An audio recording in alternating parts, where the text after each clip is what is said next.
1010, investigated reported disturbance at Acer Plaza. 10-4 dispatcher, verify address. It's Acer Plaza, repeat, Acer Plaza.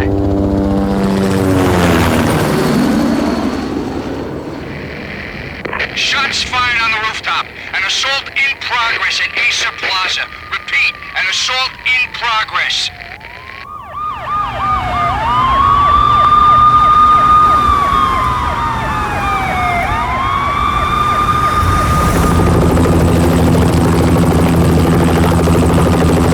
It's a war zone down here. 1085 dispatcher, need additional units. Additional units now. Officer in danger. Officer in danger. 10-5, please repeat, 10-5, all units, emergency. Officer in danger, Acer Plaza, repeat, Acer Plaza, all units. They were all dead. The final gunshot was an exclamation mark to everything that had led to this point. I released my finger from the trigger, and then it was over. To make any kind of sense of it, I need to go back 3 years. Back to the night the Payne started.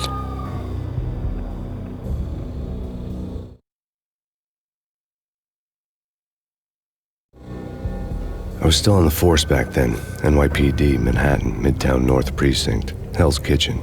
So when are you coming to work for me, Detective Payne? You'd make me work undercover in some hellhole. Sorry, Alex. Michelle and the baby come first. See? My last smoke. It's bad for the baby. That's you, Max. A regular Boy Scout. See, Alex? Still on for poker Thursday night, right? Like taking candy from a baby. Life was good. The sun setting on a sweet summer's day. The smell of freshly mowed lawns. The sounds of children playing. A house across the river on the Jersey side. Beautiful wife and a baby girl. The American dream come true. Honey, I'm home. But dreams have a nasty habit of going bad when you're not looking. The sun went down with practiced bravado. Twilight crawled across the sky, laden with foreboding.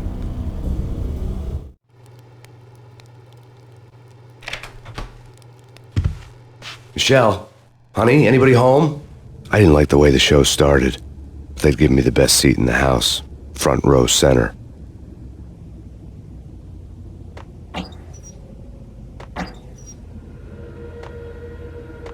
What the hell?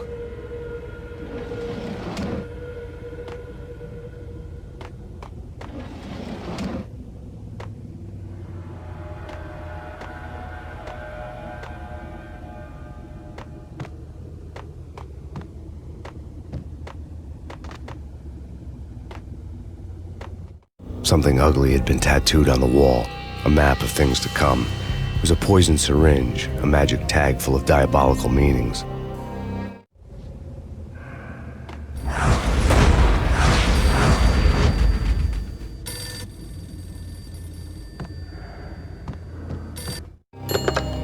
Listen, someone's broken into my house. Call 911. Is this the Payne residence? Yes, someone's broken into my house. They're still here. You have to... Good. I'm afraid I cannot help you. Who is this? Hello?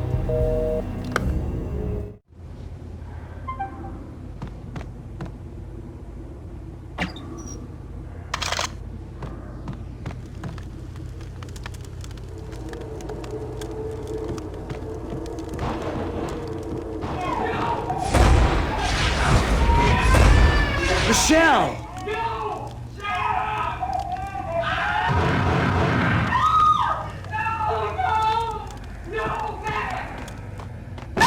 Michelle! Please! Freeze! NYPD, drop it! Coming! You're gonna die!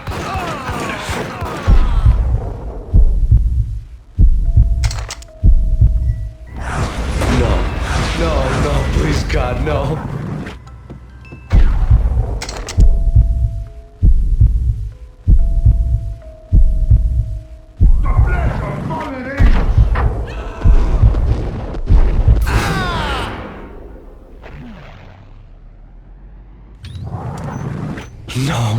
No, God, no, please, Michelle. Oh, baby.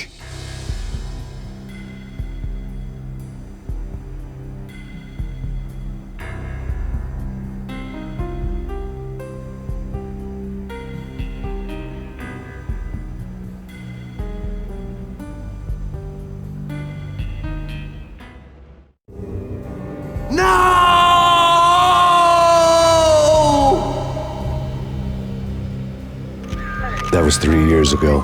Everything ripped apart in a New York minute.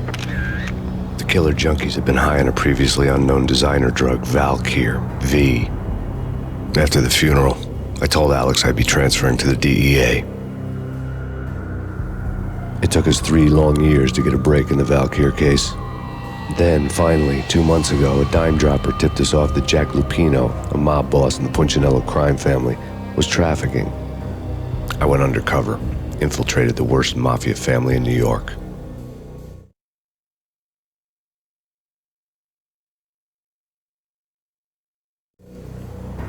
I came in from the cold and the dark.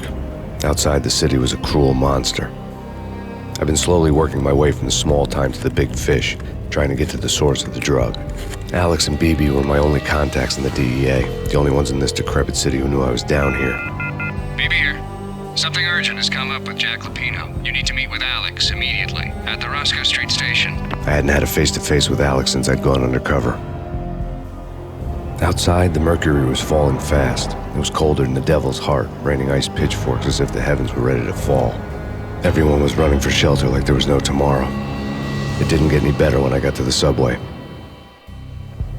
The feeling hit me like a point-blank shot straight in the face. Something was not right about this. My Beretta stirred nervously under my coat, but the train doors had already shut behind me, and I was in for the ride.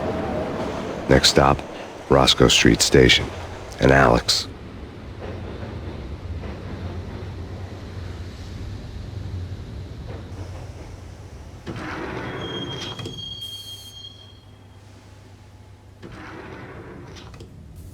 The station was drenched in gloom. Alex was a ghost, nowhere to be seen. I'd have to look for him.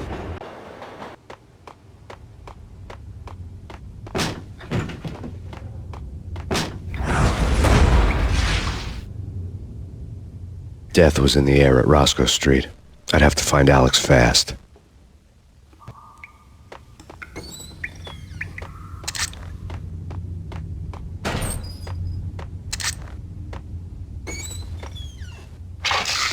The pills would hold the pain back for a while. Isn't Jake supposed to take care of this? Hold it!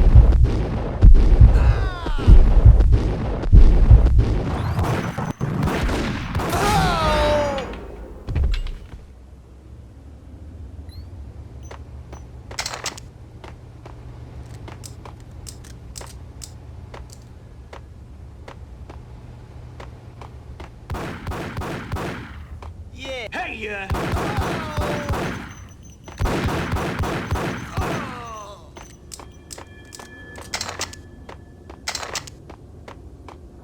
Yo, guys.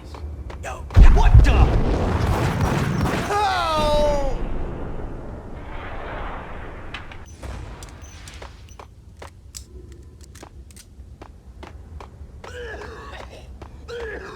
What the hell?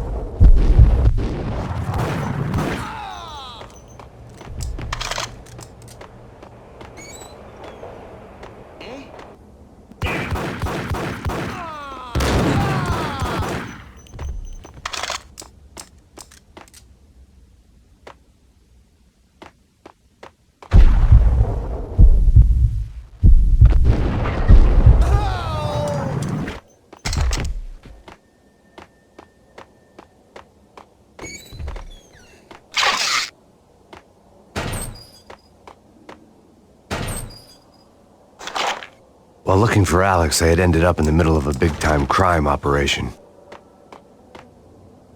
Hitting Roscoe Bank ain't exactly dead.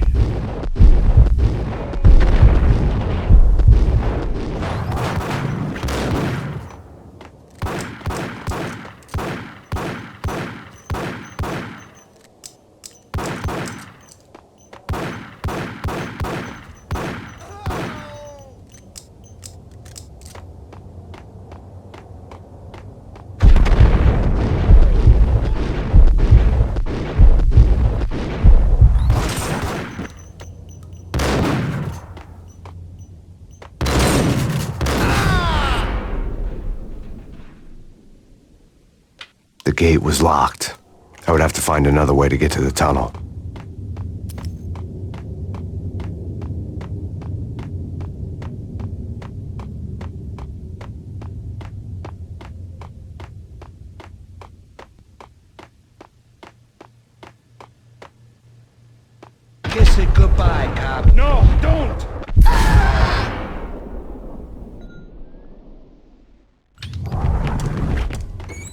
saved me, man. What's going on here? A massacre. These armed thugs just appeared from nowhere. We need to get help. I can make the call from the control room 1 floor up. Can you take me there? Sure, sounds good. Follow me.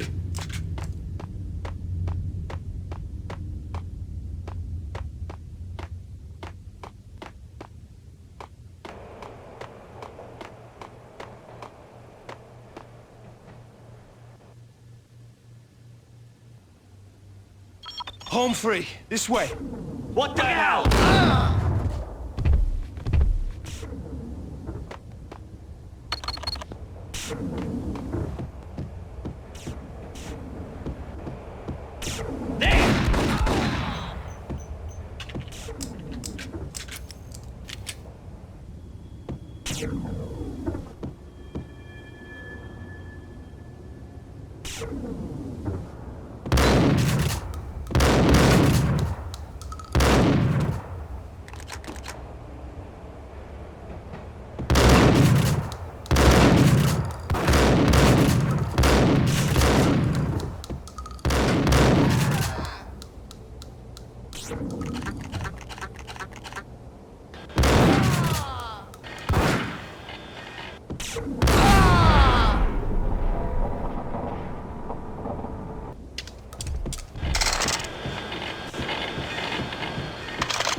The train lit up like a Christmas tree. The power was back on.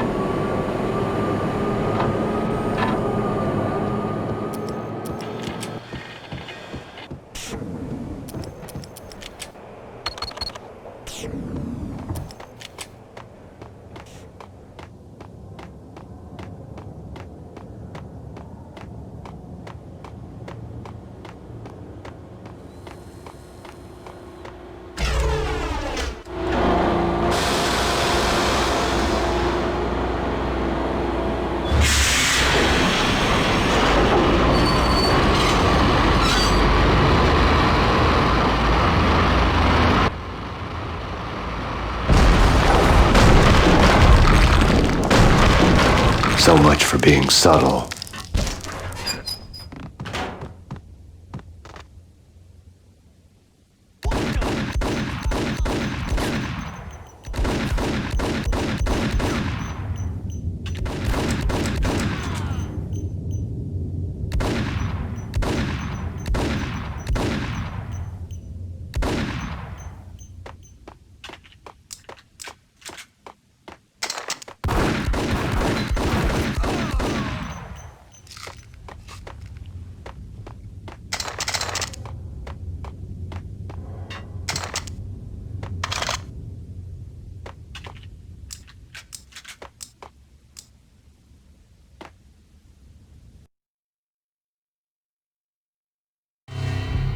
The rusty door led to an abandoned part of the station, closed off since the early 40s. Something big was going down in Roscoe Street. Maybe that's why Alex had wanted to meet me here. Maybe not. One way or the other, I was going to find out.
Give me the detonator. There! Got him down!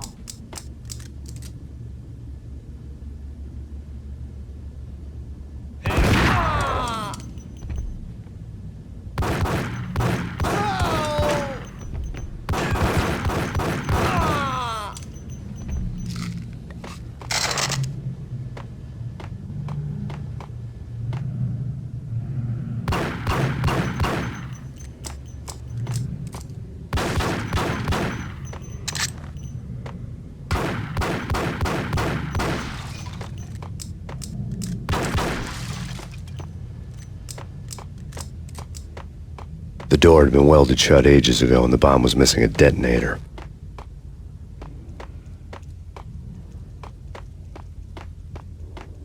Okay, fellas. The police are on their way. New York's... Get him!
What the hell?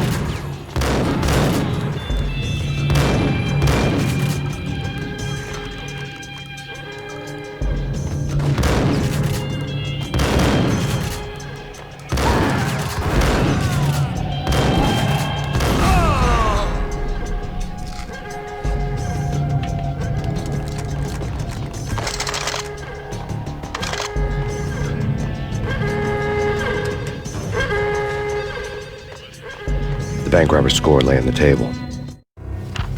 The bank robbers had been after Acer Corporation bonds. The Acer success story had recently been on every channel and on the cover of every magazine.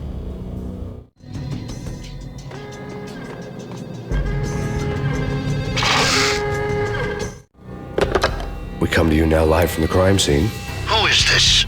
Right back at you. This is Deputy Chief Jim Bravura from the NYPD. You are to cease your criminal activities and surrender immediately. Sure thing, Jim. Me and the boys have been talking and everyone's real sorry. They'll never do it again. Who the hell is this? Being placed at the scene of a bank robbery wouldn't have tipped the odds in my favor.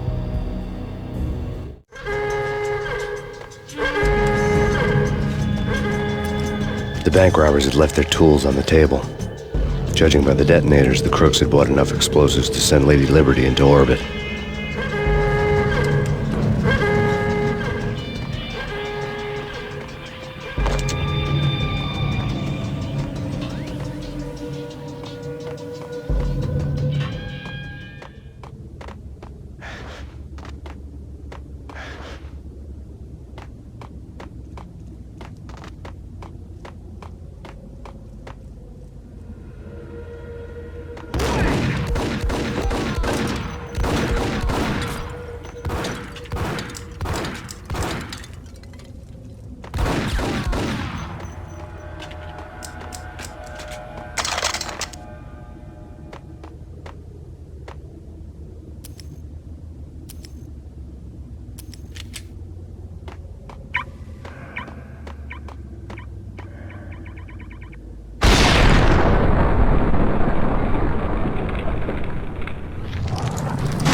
Hold it!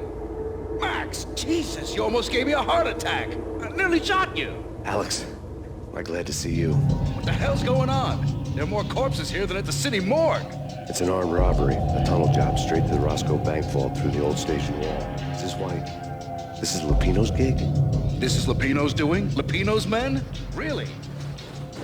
You sure know how to pick a place? Can you get through? No, it's locked. We gotta get out of here. If it's Lupino, it's... Alex? Alex! There was nothing I could do. He was dead. I could tell by the empty, accusing stare of his eyes.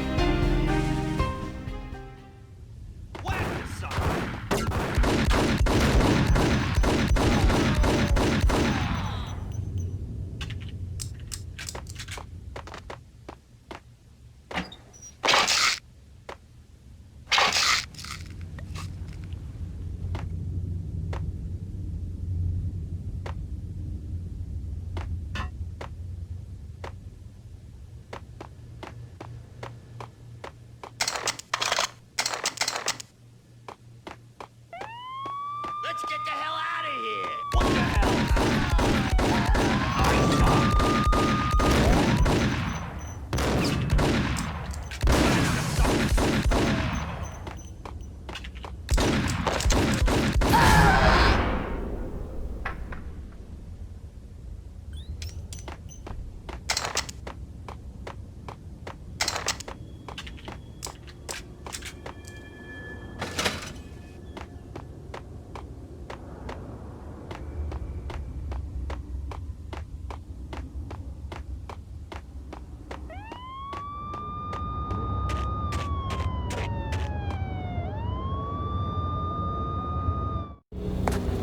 Alex had kept me relatively sane for the past 3 years. Now I didn't know how I felt. Somehow he had stumbled upon something big and ended up stepping on Jack Lupino's toes.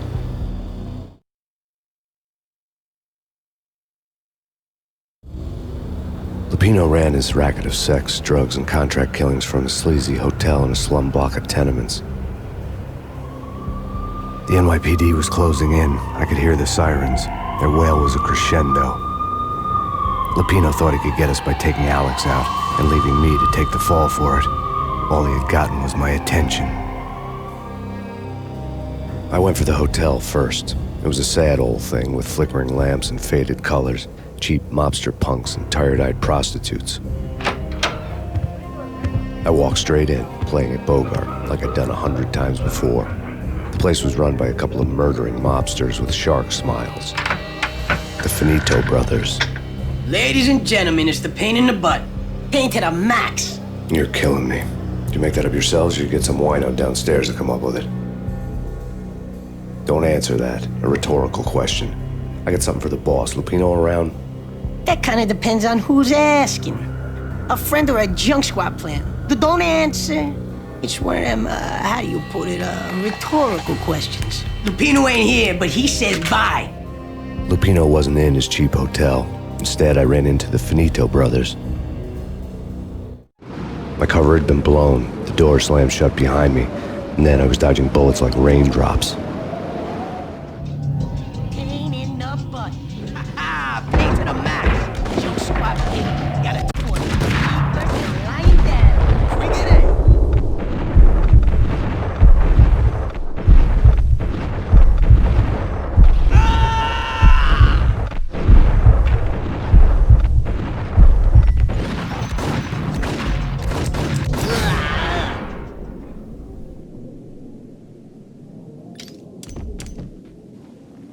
A letter on the desk caught my eye. Bosses! Everything all right? Bosses! Joey, Virgilio, you all right in there? I had met Lupino only once. The gangster ran all his rackets through his right-hand man, Vinny Gagniti. Gagniti was a high-strung whiner on the verge of breaking apart, like an overamped Energizer bunny. He had the brains to run the business, but he lacked the balls, always falling short, taking his frustration out on underage addicts and call girls. The V deal goes down at your hotel. Jack's exact words, quote, "Vinny, you're in charge of this one," unquote. Rico Muerte's coming to see it through. Anything goes wrong and everybody's gonna get dead. Goes double for you. Treat this guy real good. Anything he wants, you give him. Don't screw this up or you're finito, finitos. A V deal meant added security, locked doors, and lots of nervous thugs with itchy trigger fingers. I'd seen nothing coming in, but that didn't mean it hadn't been there. Rico Muerte was a regular Kaiser Soze. A spook story told to keep the apes in line. 313. The Finitos had scribbled Muerte's room number on the note's margin. They're not answering. Call the others. Tell them to come quick. Hey, but we can't wait. We gotta go in now. Bosses, we're coming in. There he is!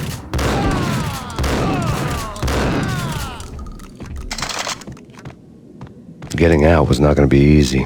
The staircase was locked and the elevator had been busted for a decade or more.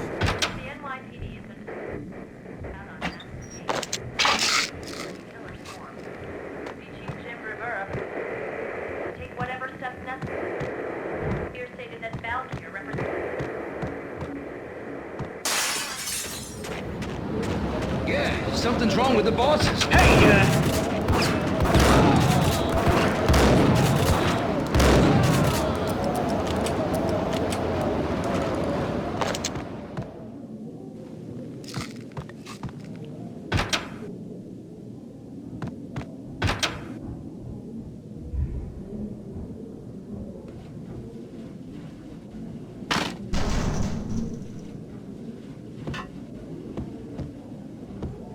Yo!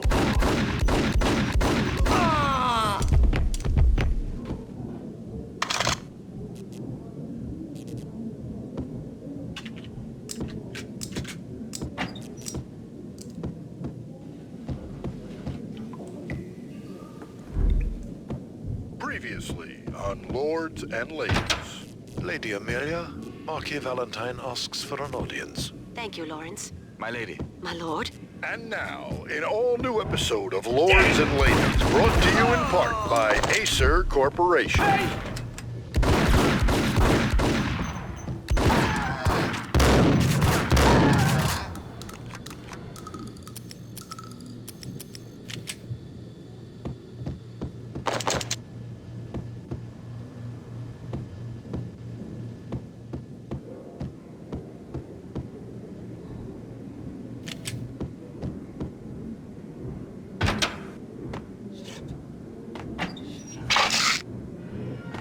V-head junkies could go off without a warning. I had to be careful.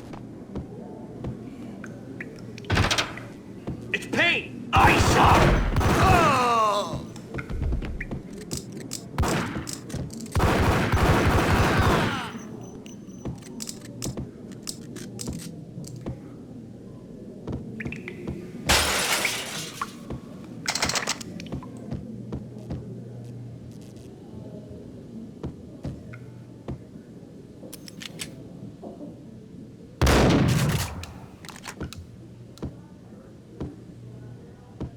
Piece of crap!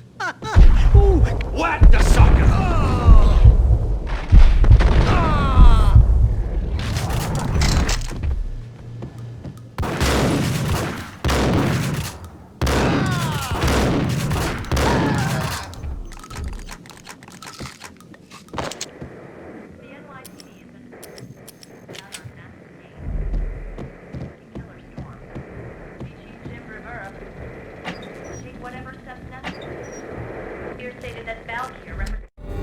Tonight, the city's fight against the nightmare drug Valkyr took a turn for the worse, as DEA Special Agent Alex Balder was found brutally slain at the Roscoe Street subway station. A suspect was seen leaving the site only moments after the shots had been fired, and the NYPD is currently in pursuit of Max Payne, a repeated felon believed to be armed and extremely dangerous. And now the weather. The worst winter storm in recorded history continues to pound.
I'd found Muerte's room. Muerte. Our investigation had turned up nothing to link Angelo Punchinello, the head of the Punchinello family, to Valkyr. All tracks had ended with Jack Lupino. The letter in Muerte's room was signed by the Don himself. It was the first hint that the Kingpin knew what was brewing inside his syndicate. The trouble you got into after the Chicago screw-up. The Punchinello family bailed you out. You have been waiting for a chance to pay us back. One of our trusted boys has a monkey the size of King Kong on his back. We need your special skills for backup on a major deal. Collecting evidence had gotten old a few hundred bullets back.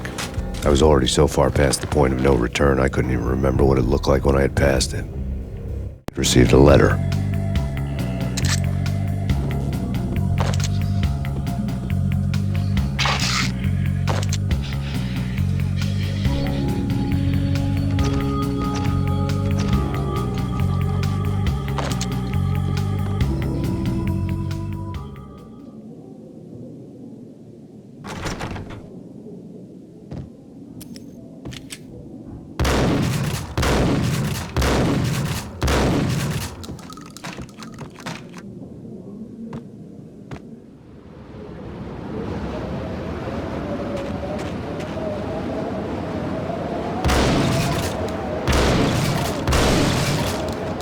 I didn't want to know what had happened here. It was not a pretty sight.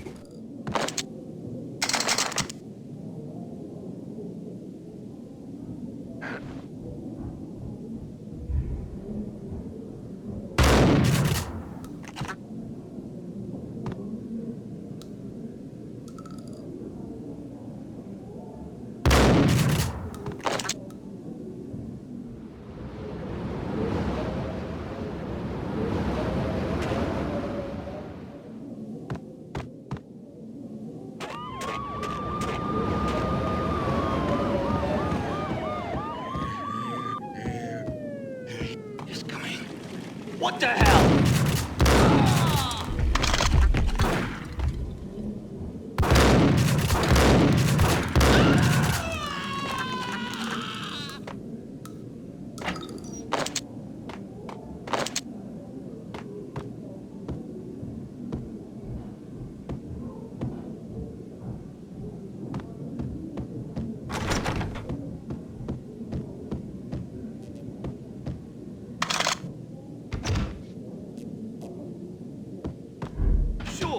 Whack the sucker!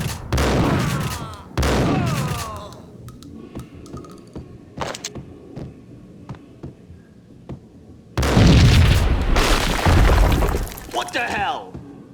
Told you. God damn! I thought it was a bomb for sure. Nah, the Russian wouldn't dare. This has been waiting to happen. I thought it was a bomb.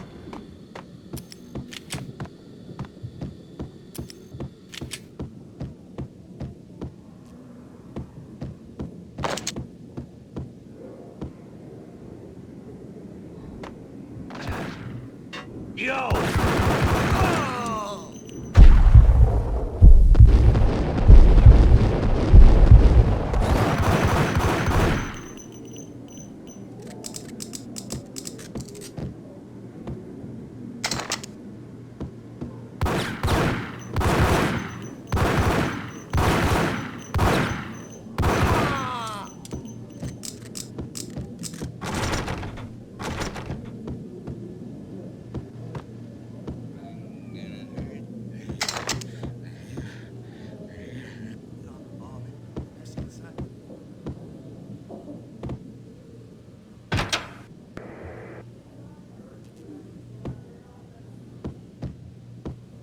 The hooker had left her diary on the table.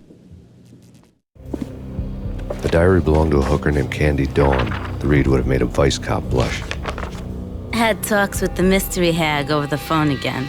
Sent her the latest One-Eyed Alfred tape. As long as the hag keeps paying for the tapes, the old man could come every day for all I care. She had a nice sideline, making secret X-rated flicks of her clients and selling them to the highest bidder. It would get her killed if her V-fix for the day didn't do it first.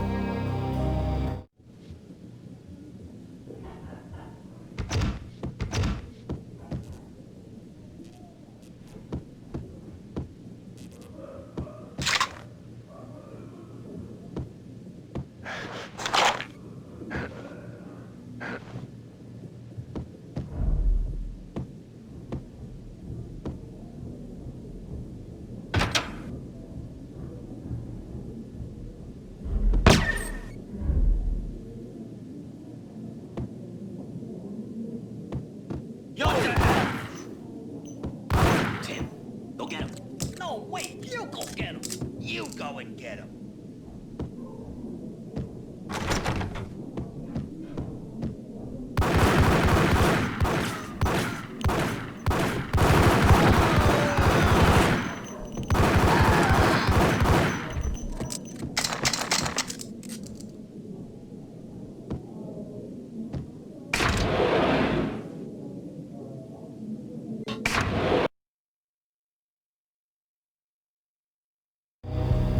The old service elevator rumbled down to the bowels of Jack Lupino's hotel.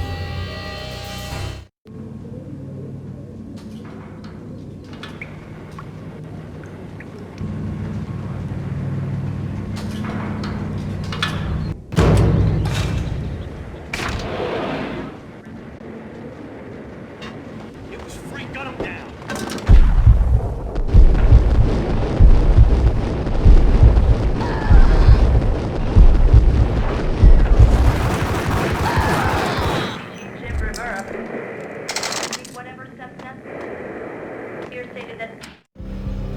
A winter storm warning is in effect in the whole tri-state area, as both freezing rain and heavy snowfall continue. Many roadways are already closed, and people are advised to stay indoors. The severe blizzard has ravaged New York for 3 days now, with no end in sight.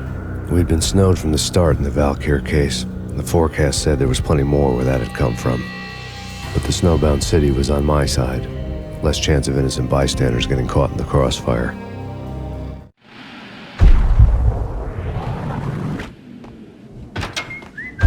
Whack the sucker!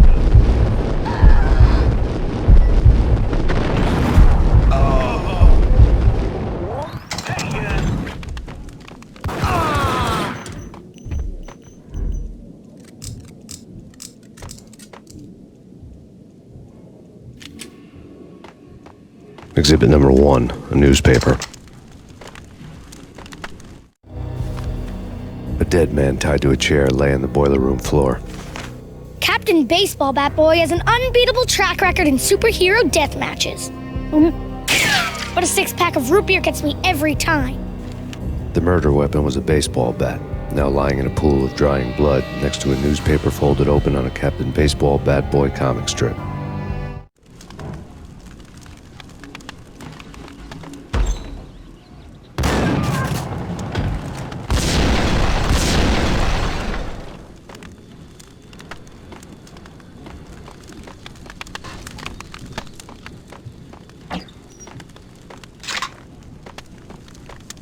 Take vampire movies. Why are they always set in LA or Mexico? Get him!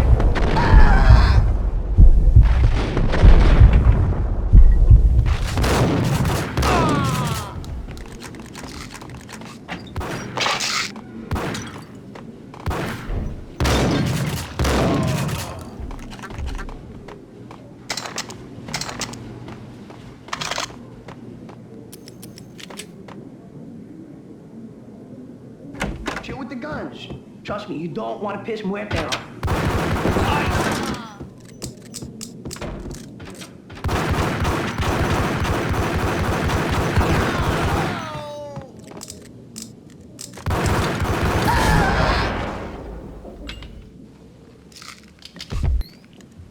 A lifetime ago, this would have gone down as a narcotics arrest.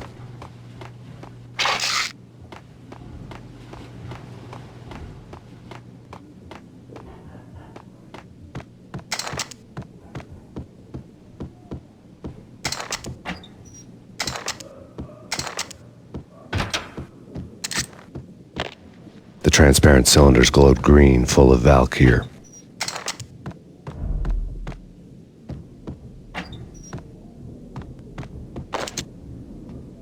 It was dirty money. There was a key on the table.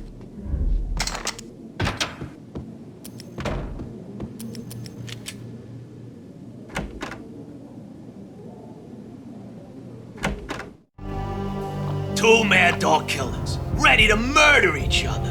They step into the next room, and I'm thinking, now they're gonna do it. But no. They sit down in front of a TV and solve their differences with the Kung Fu fighting video game. I tell you, Candy, I was so depressed, I strangled them both with the video game cables. Oh, Rico, you're so bad. I am, ain't I? Rico Muerte, big-time hustler. Who the hell? It's that cop. Muerte went for his gun.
The antique switchboard was still in use.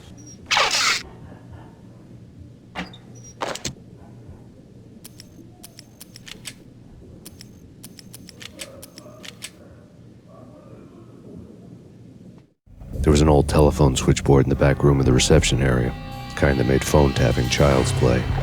It wasn't hard to picture a fat pimp sweating with headphones on, listening to his hookers talk dirty and fake orgasms over a web of party lines, the blood veins of New York. Right now, there was a different set of moans and groans going on. Boss, Cornelia, this Max Payne. He came, started capping us. He killed him. Are you freaking kidding me? He's just one lousy cop. You better be freaking kidding me. Whack him. What's the freaking problem? Hello? Answer me. Hello? The word was out. A deadly virus released into the city's corrupt circulatory system. Something wicked this way comes. Max Payne at large.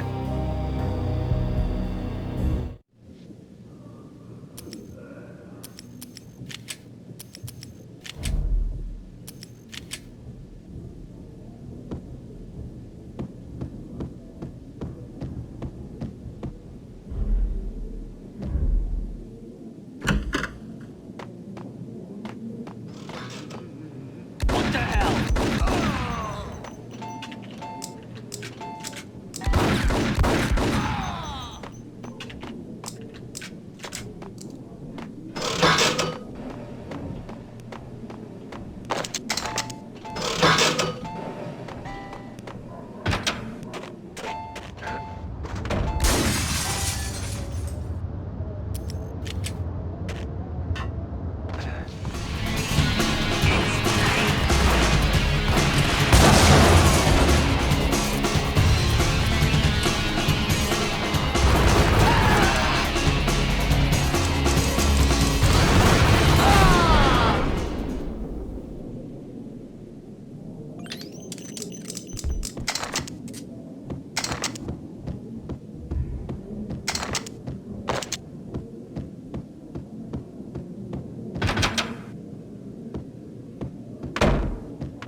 turn around, walk away, blow town.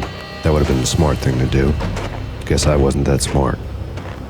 Lupino's tenement buildings were a seedy hangout for all kinds of sleaze. A liquor store, a pawn shop, a laundromat full of mobster bookies and loan sharks. The list went on.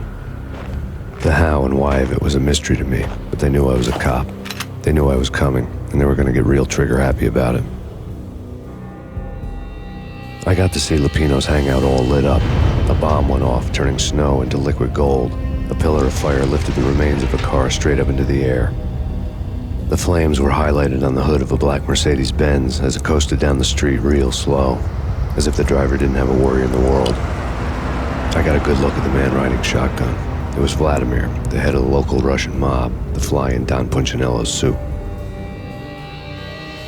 The ringing in my ears was the sound of a mob war being waged.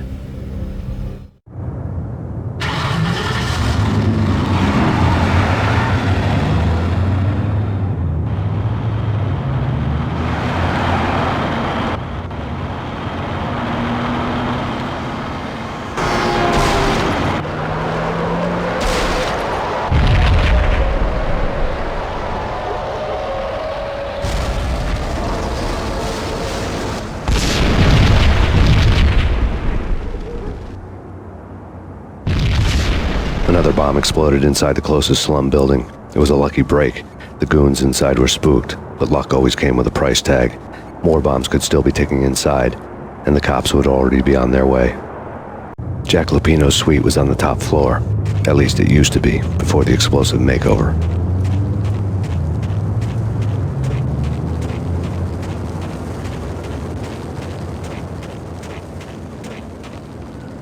The headlines were a depressing read.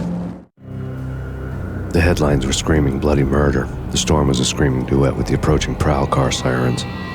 It was all a scream when you were down for the count and wanted for murder.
The whole building was rigged with explosives.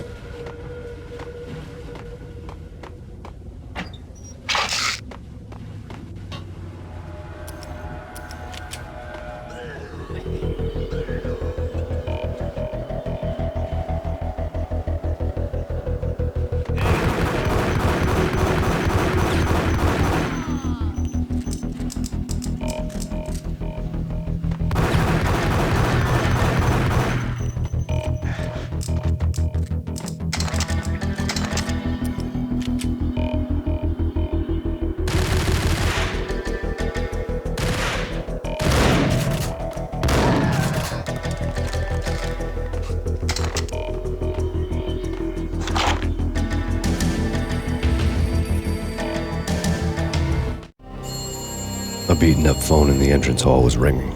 It could have been just a junkie in need of a fix, but it turned out to be something more sinister than that. Am I speaking to Mr. Payne? Who wants to know? My name is Alfred Wooden. You must hurry. The police are on their way. Tell me something I don't know. They know you're there. How? And what's it to you? I will contact you again. The cops arrived, sirens singing in the off-key harmony of a manic-depressive choir. I had a few minutes while the SWAT team would go through their usual routine. By the time they busted in, I needed to be long gone. Max Payne, this is Deputy Chief Jim Bravura from the NYPD. Drop your weapons and come out with your hands above your head.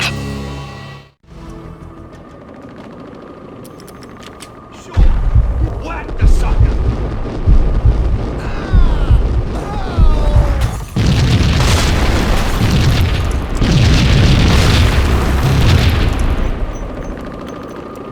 Someone had left a letter on the counter.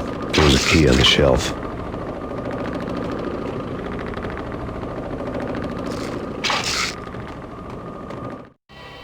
Suddenly it all made sense. The bombs, the Russian mob boss making an appearance in person. Gognitti was his usual self, all talk and no walk. After our hit, the Russian has only a couple of guns left and they can be bought. There's no freaking way he has the guts to try anything after that. As it turned out, the Russian had plenty of guts. One thing you could count on, you push a man too far and sooner or later he'd start pushing back. Max Payne, this is your final warning. Surrender or... What the hell?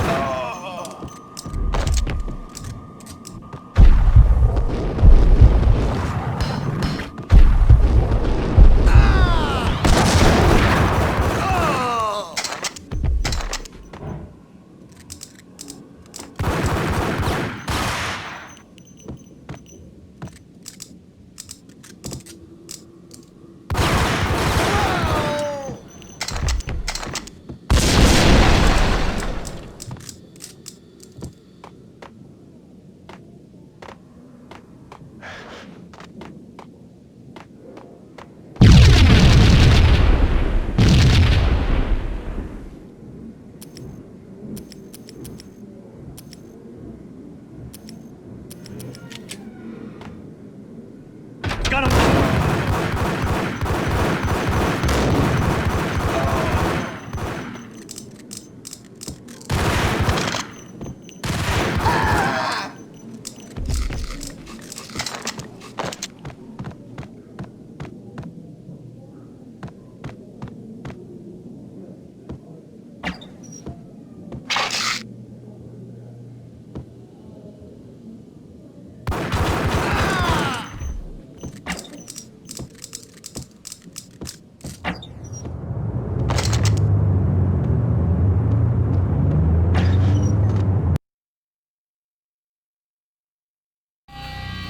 The bombs had destroyed all the stairs up to Lupino's office.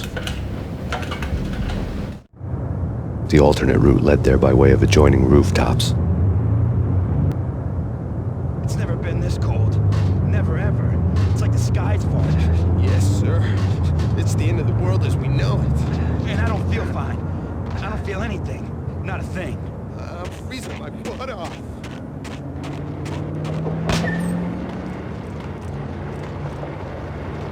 To get to the roof, I'd need to get to the elevator through the locked door up ahead.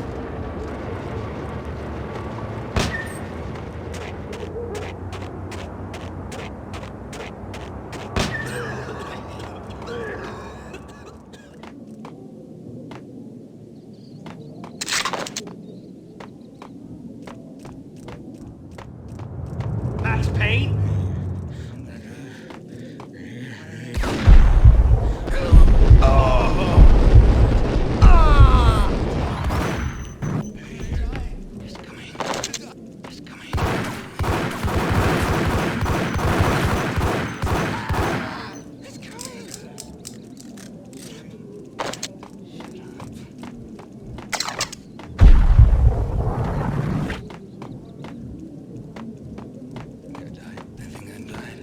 What the?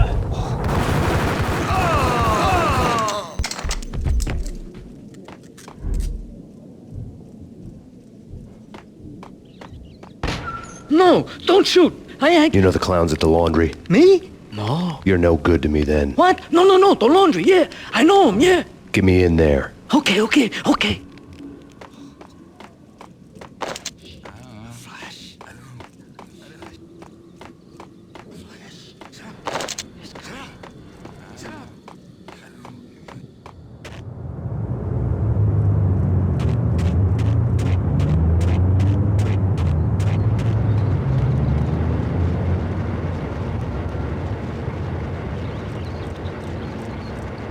It's me. Open up. Let me in, quick. Not so fast. The password. John Woo. Come on. Oh, okay, John Woo. All right. Come right in. It's a trap! It's Payne!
New York City is in crisis tonight, with reports of Valkyr-related gang war in the streets of the Bronx.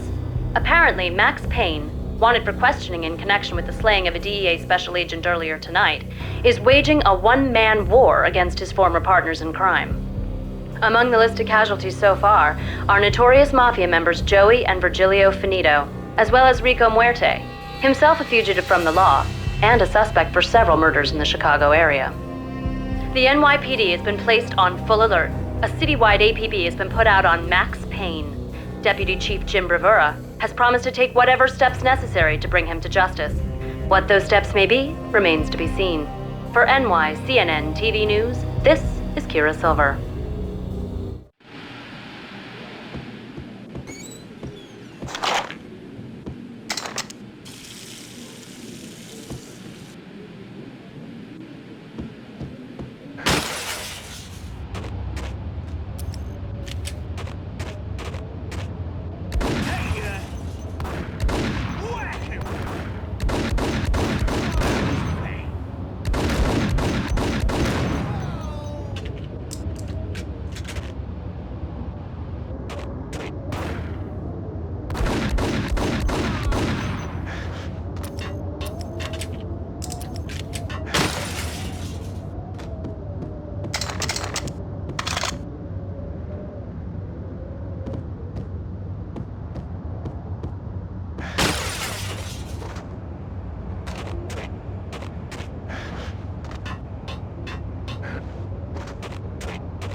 Red, blue, or green? It's always red or blue in the movies. So, green? No, not the green.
What are you doing? You're doing nothing. What are you doing? This is war. Freaking war.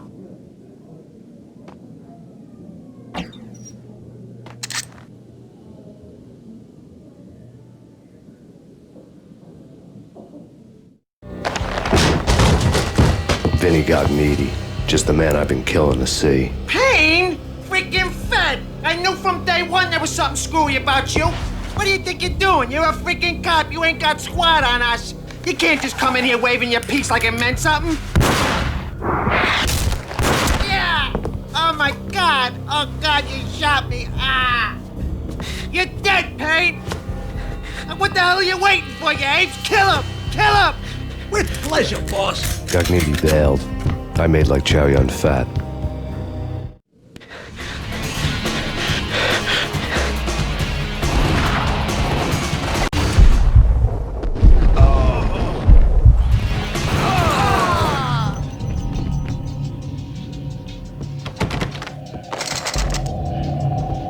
A crumpled letter lay on Gognitti's desk. The letter was addressed to Don Punchinello, but Vinny had never had the nerve to finish it. Jack's gone voodoo. Just the other night, he shot Dino because he wanted to see what his brains looked like splattered on the wall. He's a freaking mad dog. We're running out of men and business fast. Gognitti had been living in mortal fear of his boss. Jack Lupino was a psycho.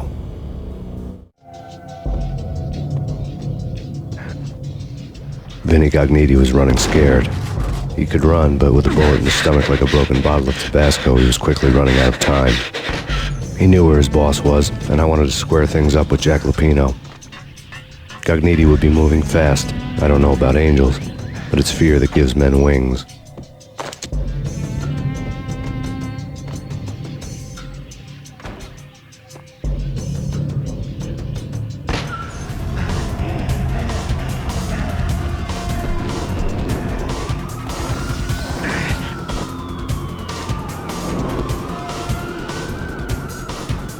Gognitti hitched a ride. To catch him, I'd have to follow his lead.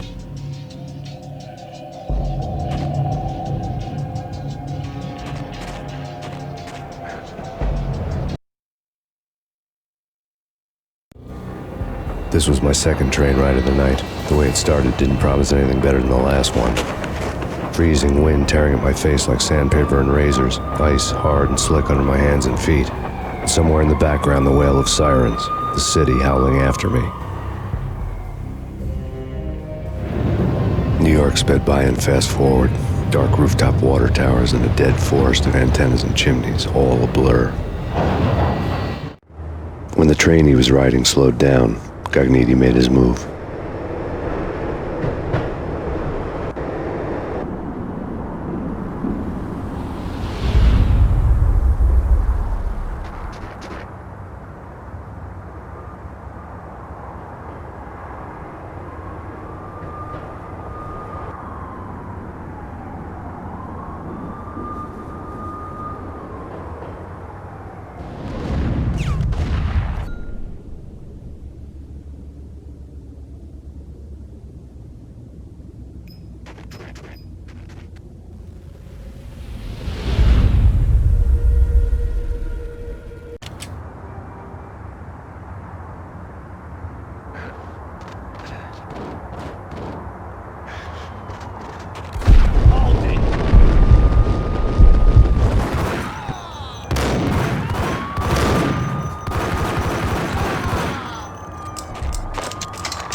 It's Payne! He's coming down the stairs! Shoot the bastard! Okay, boss, you got it. No problem. Hey!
Max Payne has nowhere left to go. We are very close to capturing him.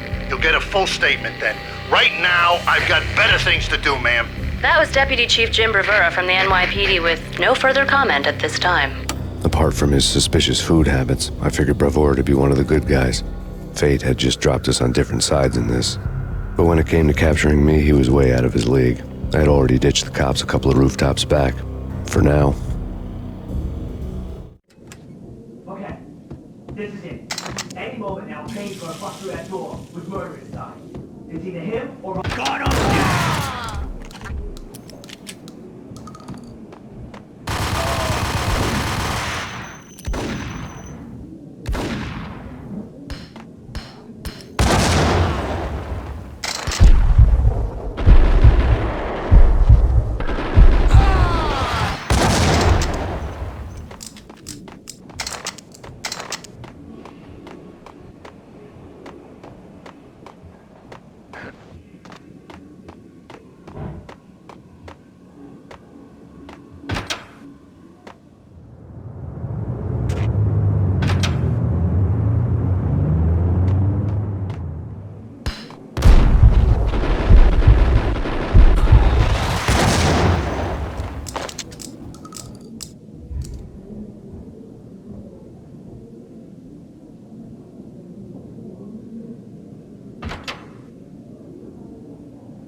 Open, goddammit!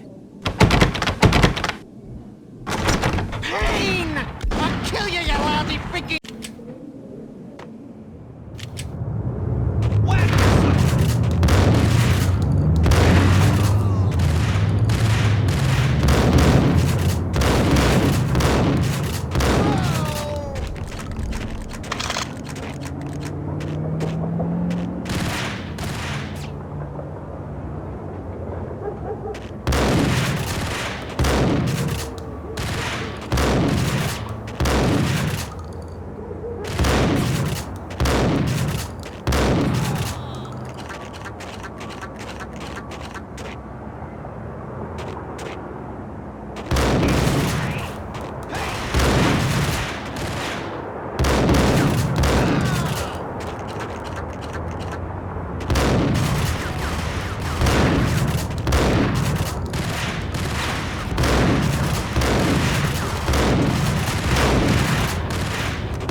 Gagniti ran out of steam in a dead-end alley with steam boiling out of the sewer grates like all the fires of hell were burning high beneath us. It was shakedown time. Where's Lupino? Screw you! Bad start, Vinny. Ah! Police brutality! I rate pretty high on that. You can't just hurt me in cold blood? Just keep telling yourself that. Listen good, Candyman. I'm not gonna be anybody's fall guy. I want to know where your boss is hiding. There was no glory in this. I hadn't asked for this crap. Trouble had come to me in big dark swarms. The good and the just were like gold dust in the city. I had no illusions. I was not one of them, I was no hero. Just me and the gun and the crook. My options had decreased to a singular course. I'll tell you, just don't hurt me no more. Lupino's at Ragna Rock, the nightclub. Book me, take me, hold me to the freaking jail, just don't hurt me. Your rights will be read at your funeral.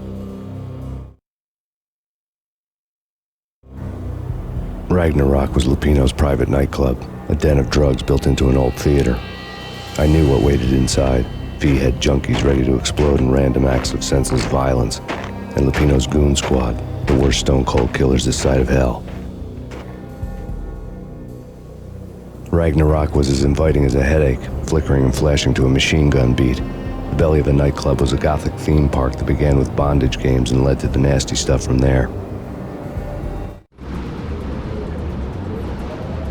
As subtle with its dark message as a cop killer bullet through the heart, like father, like son, just like Jack Lupino.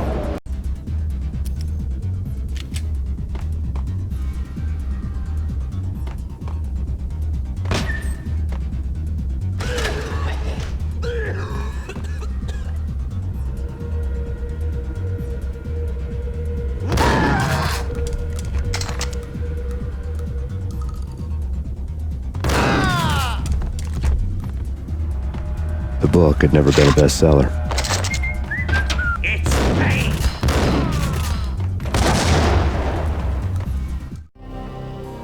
Given the setting, I was surprised to find that somebody had been passing time reading. The paperback was entitled, The Age of Murder and Storm. The blurb on the back mentioned Norse mythos and Ragnarok, the end of a Viking world with a terrible winter that covered the earth in ice, when vile crimes were rampant and all humanity lost. I could see how somebody impressionable might get it into their head that we were at the end of time. I was also beginning to see what the nightclub and its owner were all about.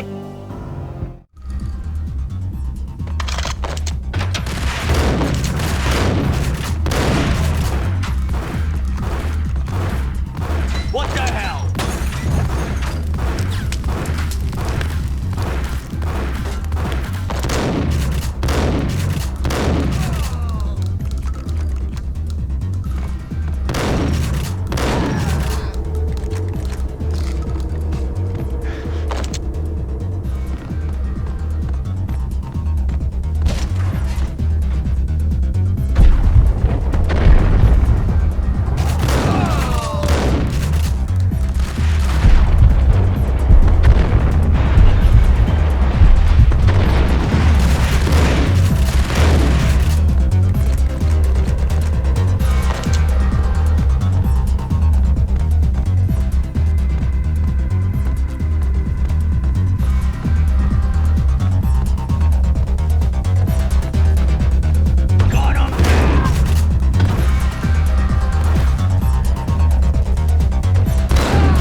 Books on the occult had been piled on the table.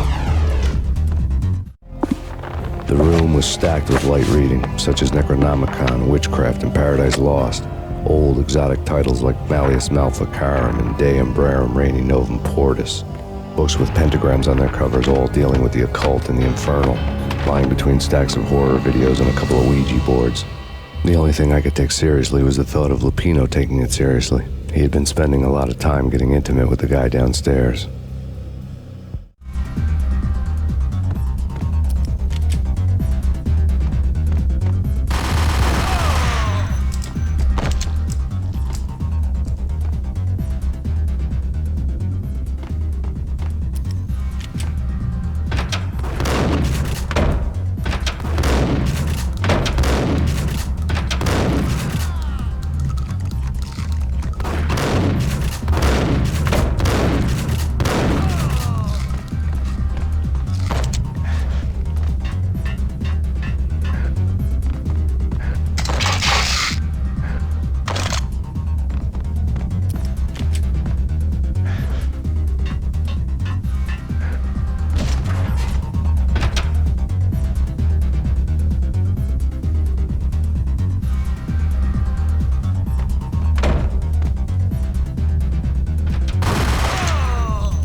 The backstage area led to Lupino's inner sanctum. The hot air inside was like an invisible wall, thick with incense and something else, a sickly sweet smell that made you gag. This was the rotten core of the Big Apple. Lupino lurked somewhere ahead, like a spider at the center of his web, waiting. The vapors in the air started to make my head swim. Torn pieces of a letter lay scattered on the sofa.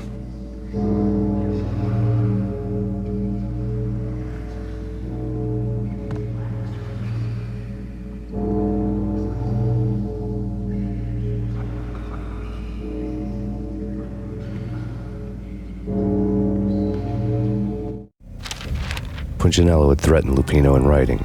The note had been torn to pieces, bloody fingerprints all over them. Don't want you to think that one of my boys is not playing with a full deck. Shape up, Jack. We are running a business here.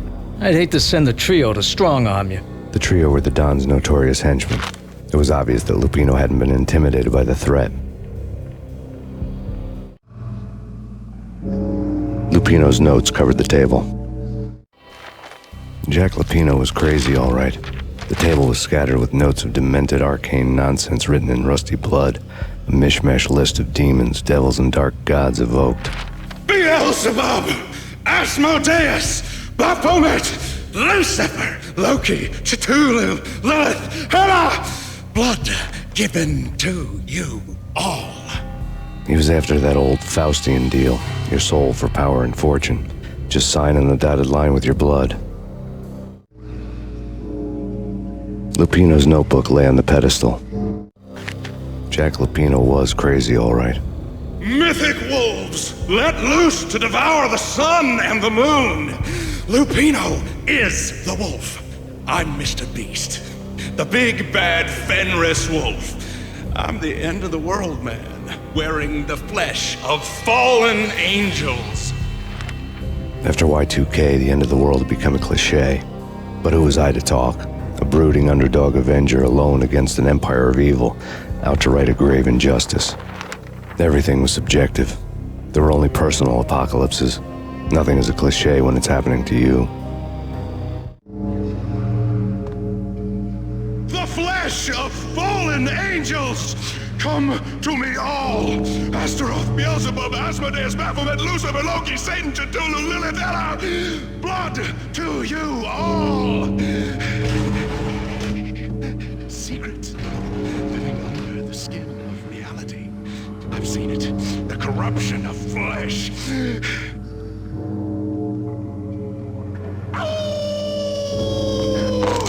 I'm the wolf, yeah! I am the wolf! Close. It's coming. You have come. A witness to the end of time. It's now! I will rise to her side! I don't need the words! I'm beyond the words!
had known there'd have to be a catch in it somewhere, and this one was the Empire State Building of catches. Lupino was pumped up and dying to go 15 rounds with a mutant alligator. And then he started this spooky monkey talk, straight from a bad dream. Mine. I have tasted the flesh of fallen angels. I've tasted the devil's green blood. It runs in my veins. I've seen beyond the world of skin, the architecture of blood and bow and arrow. Death is coming! She is coming, and hell follows with her. This is the twilight winter. I am ready to be her son. Her time is now, and all who stand in her way must die!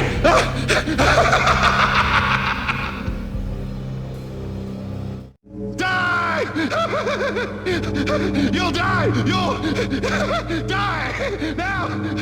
All die!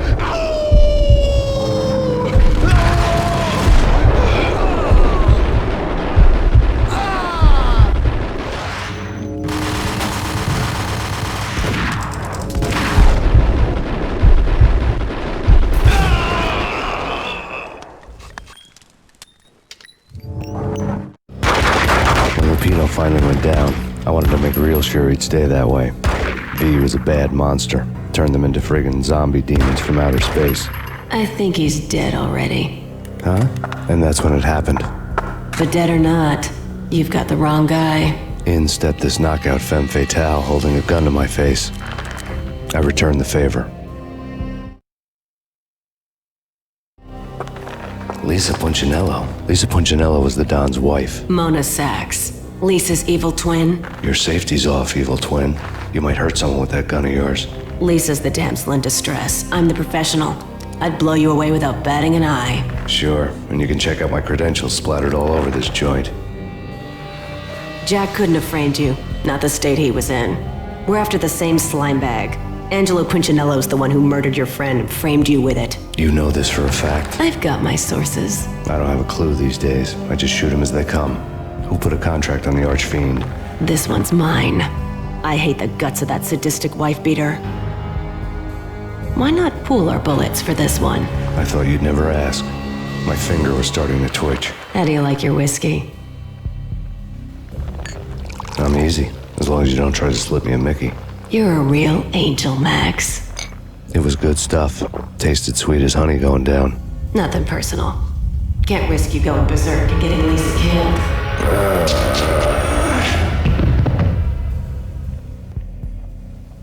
The nightmare was always the same. Violent shapes moving in darkness, old and ugly. The killer's mad laughter was a riddle filled with wicked innuendo.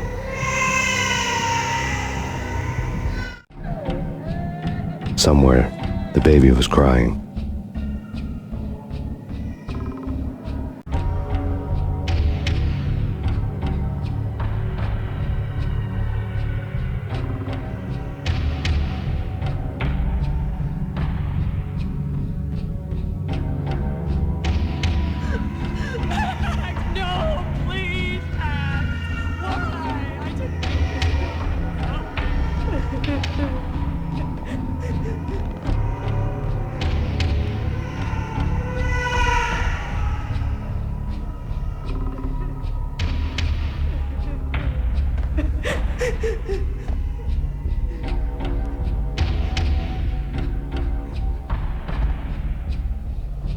Should've known it when we found you snoring next to Lupino's corpse.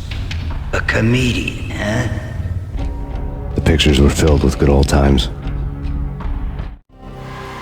Alex and I had a few moments of glory between us. Crime-fighting comrades, the best in NYPD DEA collaborative team. Good-hearted macho bullshit like that. I would have given anything to have him here as my backup. No such luck. No luck at all.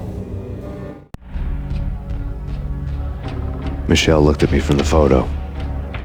The Payne family. Happiness captured in a Polaroid moment. I had thought it would last forever, till death do us part. I didn't want to think about it. As long as I didn't, it could never happen. But I had broken my own rule. The thought had already slipped in. Fear was rusty needles poking at my brain. Cold and scaly, it slithered down my chest.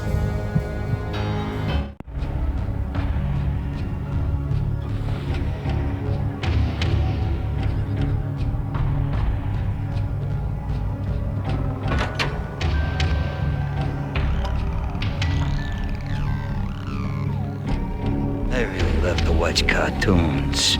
Captain Baseball Bat Boy's my favorite.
No, please God, no.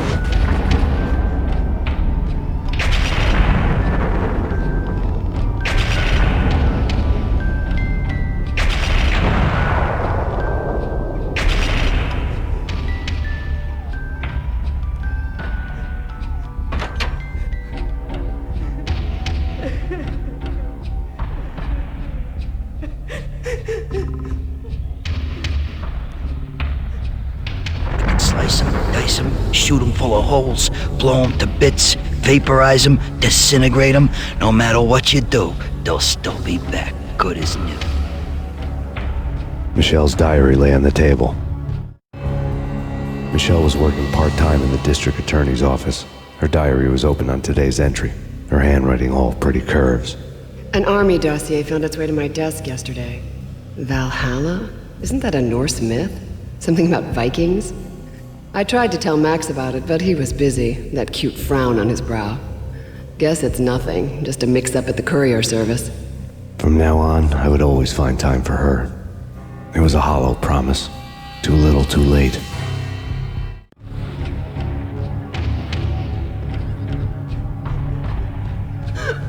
Max, no, please, Max! Why? I didn't mean to. I'm sorry.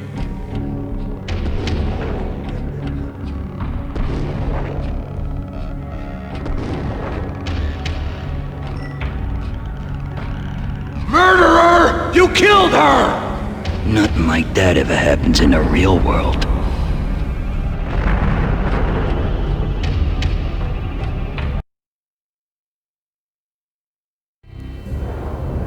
I woke up in a bad dream. My head felt 2 sizes too small for my brain. Max Payne. I envy your name. And the killer was smiling. Pleased to meet you. I'm Frankie the Bat Niagara. Niagara, as in you cry a lot? He had a baseball bat and I was tied to a chair. Pissing him off was the smart thing to do.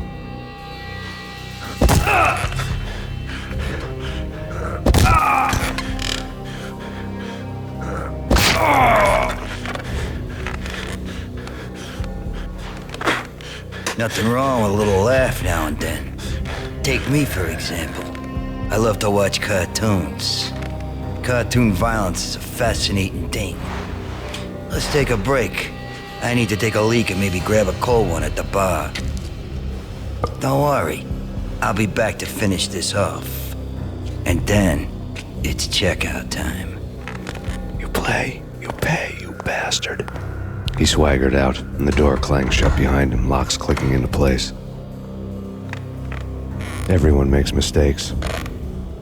Mine hadn't been to crack jokes about the goon with the bat. He'd have cracked my skull regardless. It hadn't even been to trust a girl with a gun. I had blindly gone after the first bad guy on my hit list when I should have been aiming further up the ladder, at the head of the Punchinello family. I couldn't bring myself to be pissed at Mona. Guess I had a soft spot for her pretty face.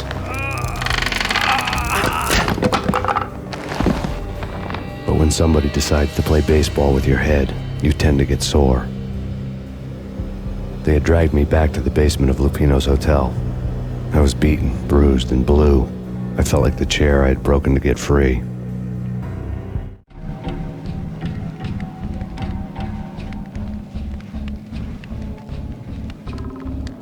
All I had was Niagara's bat, sticky with my own blood. Without a gun, I'd be no match for Frankie's men. I'd have to play hide and seek with them. It's Frankie's turn. Hold it!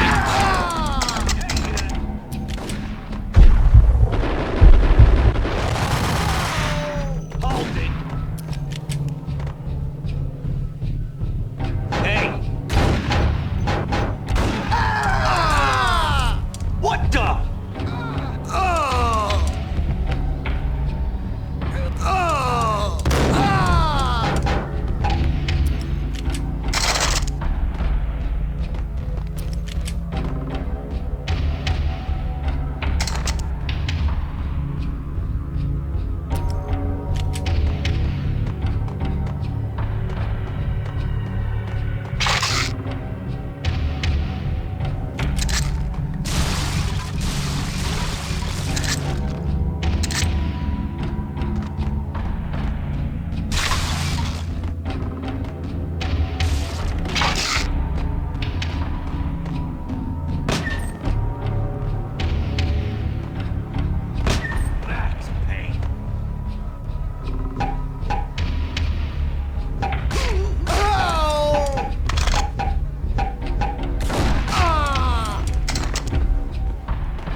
Another newspaper caption for a murder scene.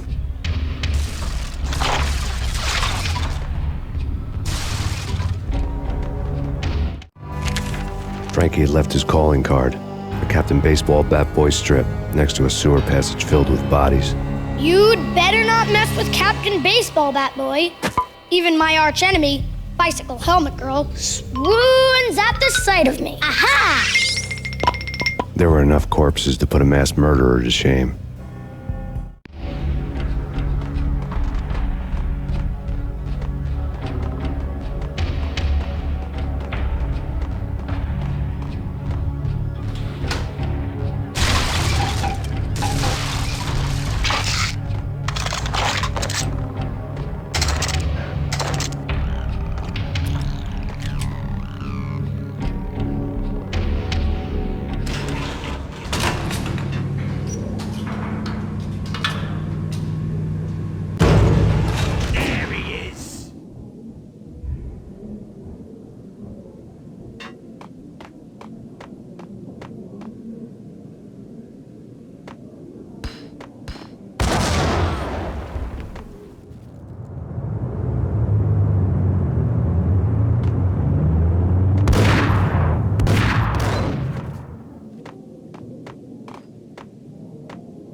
Things were fast going from bad to worse.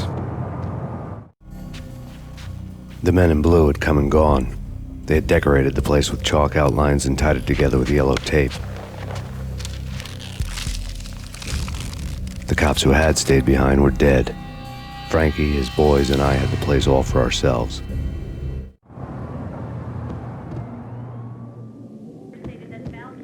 Just forget about it. Just forget about it. Hey, just forget about it. That crazy witch, you should have heard her. She was a real scream when the boys caught her trying to cap the Don. Oh, that's friggin' bad. To the trio? That's even worse than what Frankie's doing to that poor bastard downstairs. She's gonna take a long time to die. The mobster muscle on the phone was talking about Mona. Punchinello's trio were nothing but bad news.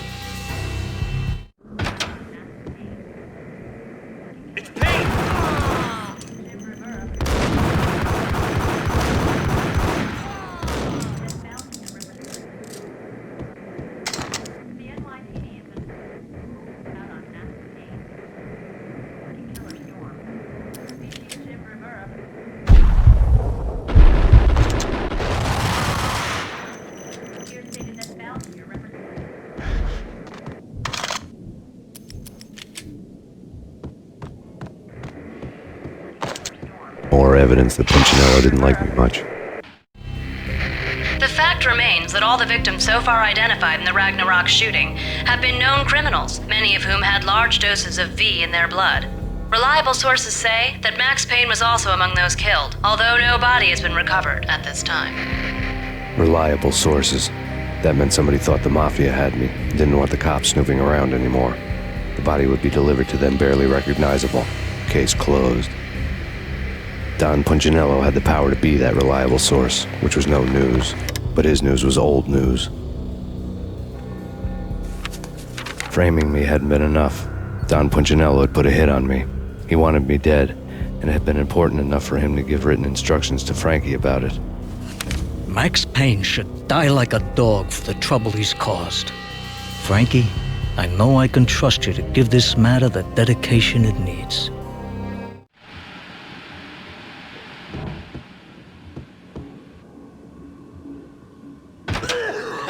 Hold it!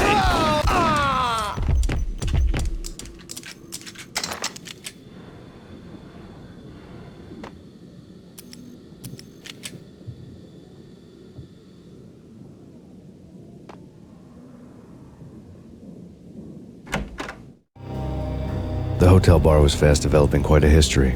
True to his words, Frankie was there, having a beer. Jesus Christ. How the hell did you get loose? Got bored waiting. Thought, what the hell, we could just as well finish this here.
Thank you. You've been a lovely audience. Had enough? I don't play with girls anyway. Unfair! I spotted the tail as soon as I left the hotel. A big black Mercedes. I'd seen the car before. That time it had heralded impressive explosions. Vladimir was back. Bang. You're dead, Max Payne. I might have laughed if I remembered how. What's this supposed to be? Cops and robbers? Look, you want something with me? Get in line. Peace, man. Relax. You know you are a real news item. Armed and dangerous. I am going to make you an offer you can't refuse. I've always wanted to say that. It's a bum rap. I've been framed. Well, that's a moot point. Whatever you did or did not do, I'm sure you had good reason for doing it. Want to hear me out? I'm listening. Punchinello messing with V is bad for business all around. But that's not all. There is this guy, Boris Stein, used to pull jobs for me. He's the captain of the cargo ship Charon. Now the bastard turncoat has gone over to the other side, Punchinello's. The ship's loaded with high-res hardware, guns, my business. If Punchinello gets hold of that cargo, he's won and I have lost. And you'll have your work cut out for you. If you want to get to Punchinello, you'll need heavy-duty persuaders. I am just the man to get them for you. Change the ship back under my flag, maybe pop 2 in the traitor Dime's head while you're at it. You'll get enough guns to start the apocalypse. You in or out? Let's get this show on the road. Vladimir was one of those old-time bad guys with honor and morals, which made him almost one of the good guys. None of us was a saint. The Brooklyn riverfront was a maze of rusty containers, sharp-boned cranes looming up from the snowstorm. On a night like this, you couldn't help but think of the dark army of dead men sleeping with the fishes, cement shoes in line. No Minotaur lurked in this labyrinth, but somewhere out there, on the clanking deck of his cargo freighter, the skipper of the Chiron was waiting, like the ferryman of the River Styx.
I doubted the letter was a receipt. Rico Muerte had come to town to do more than just sort out family troubles. Exhibits number 1, 2, and 3. A briefcase of money, a sniper rifle, and an envelope with one word neatly printed on a folded piece of expensive paper. Mayor. It didn't sound like a mafia contract at all. It was too cold and too to the point.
down.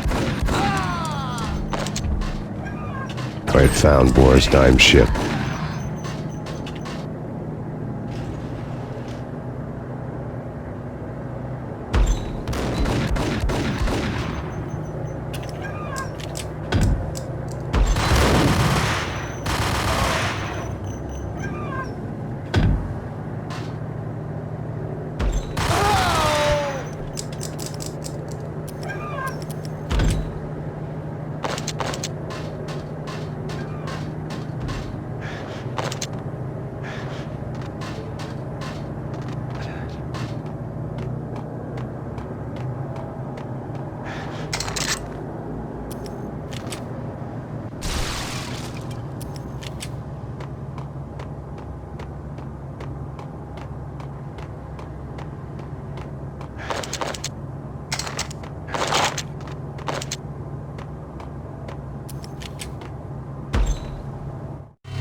Rust had crept over the sides of the cargo steamer a long time ago. Boris Dime would be on board. I'd have to smoke half of his crew to even get near the gangplank. The guns were probably being kept in the hold, buried amidst the rats and oily water.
Angie, tell me, how much did Dime cost you? I bet it was more than his name. Max Payne. Right the first time. You're dead, punk. You sure you're not confusing me with Boris here? But you are right, of course. Pretty soon we should get together and have a talk. You son of a... Pissing Punchinello off was a dangerous game, but when people get mad, they make mistakes. I should know. That's where I wanted Punchinello, mad enough to trip over his own feet, preferably into a grave.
who says different is calling me a liar. Glad of you here. Collect all the guns and ammo you want. Meet me on the bridge afterwards.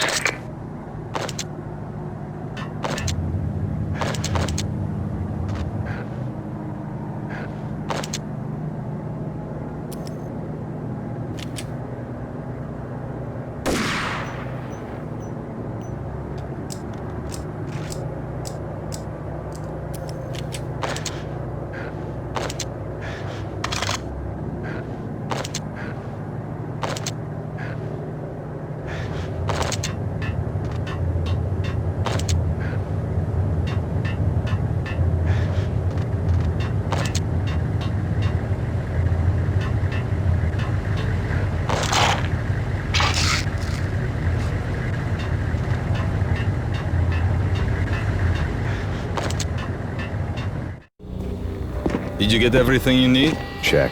I owe you. Anything you need. This is my solo. When I'm through, Punchinello won't be anybody's problem anymore. Clear as vodka. But anytime you get between a rock and a hard place, just whistle. This could be the beginning of a beautiful friendship. You really get a bang out of this big-time gangster act, don't you?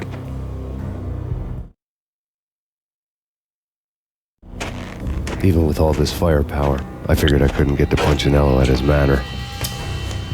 I could only hope that he wouldn't pass a chance to hear me beg, to see he's won. This is Max Payne. I want to cut a deal. Payne, you're a dead man. That's what everybody keeps telling me. I got your ship and her cargo. I want to meet. No pain, no gain. Capiche? You know my restaurant? Yeah, I know it. 1 hour. Punchinello's restaurant had seen better days. Snow was falling like ashes from post-apocalyptic skies, but that was outside. Things would soon get hot in the Don's restaurant. I knew it was a long shot, Angelo Punchinello actually showing up, but there was no crime in hoping.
Punchinello was burning to get me. The feeling was mutual. He was trying to put out my flames with gasoline.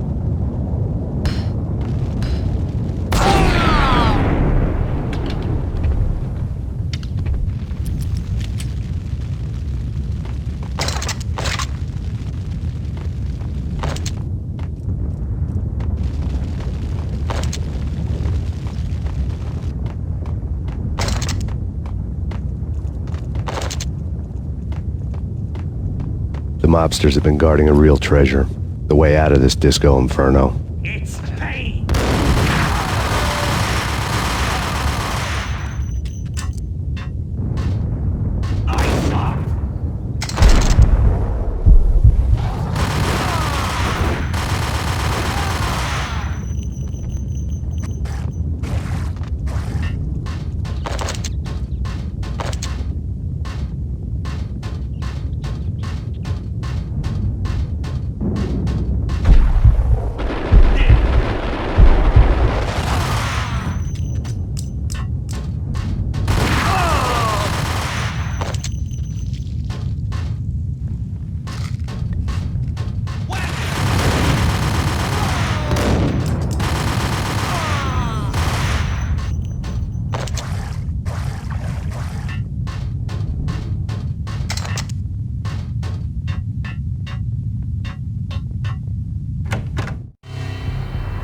pad had seen my smoke signals. The Mercedes was revving to go, almost drowning out the banshee wail of the sirens. You coming? We'll drop you off at the Punchinello Manor. Sounds good to me. When this is over, look me up. I could use a professional like you. I'll keep that in mind.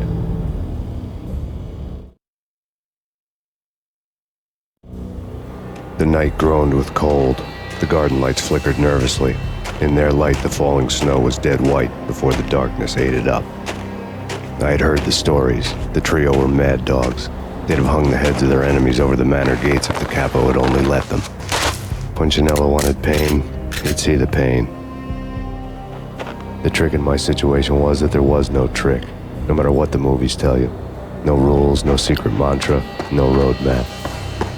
It wasn't about how smart or how good you were. It was chaos and luck, and anyone who thought different was a fool. All you could do was to hang on madly, as long and as hard as you could. Someone had graciously left the back door open for me and killed the guards. My money was on Mona. I knew the trio would be standing between me and Punchinello. I had read their rap sheets, thick as phone books. No one would be walking out of here alive. The numbing cold of the broken night had followed me in. Upstairs, the trio tangoed down the manor halls to the silent rhythm of their murderous hearts. The blood of their victims rust on their lips. Vince Mugnano, Pilot Providence, a.k.a. Big Brother, and Joe Deadpan Salem. The pistol was a frozen lump in my hand, piercing the skin, gnawing me to the bone.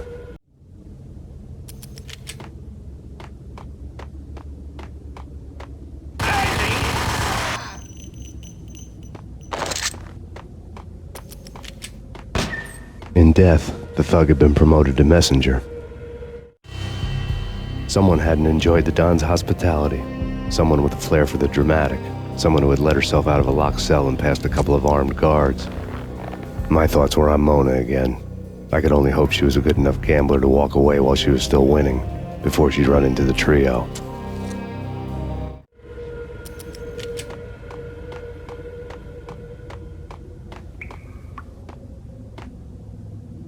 There he is!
It didn't take me long to run into the trio.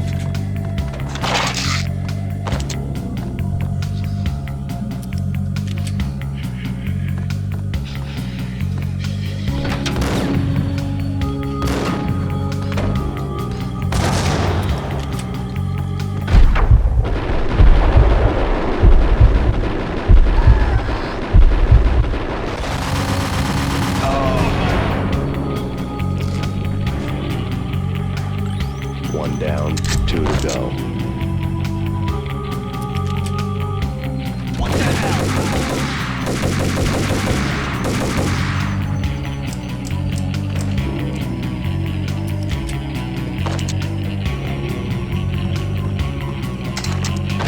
My fortune had been told.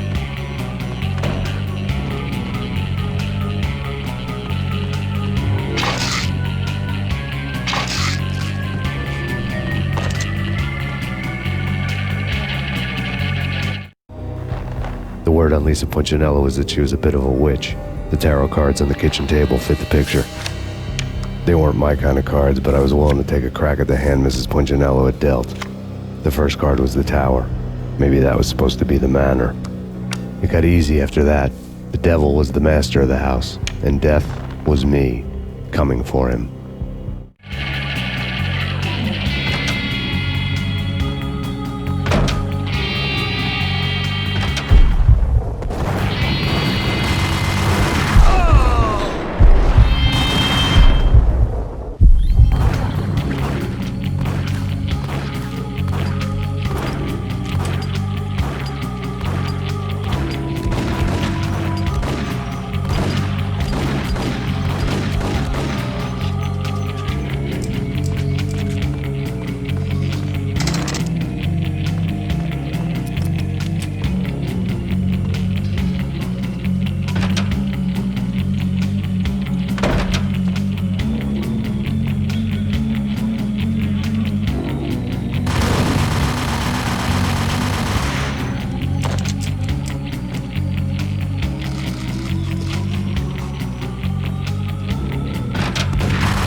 stopping him! This will just stop anything they coming.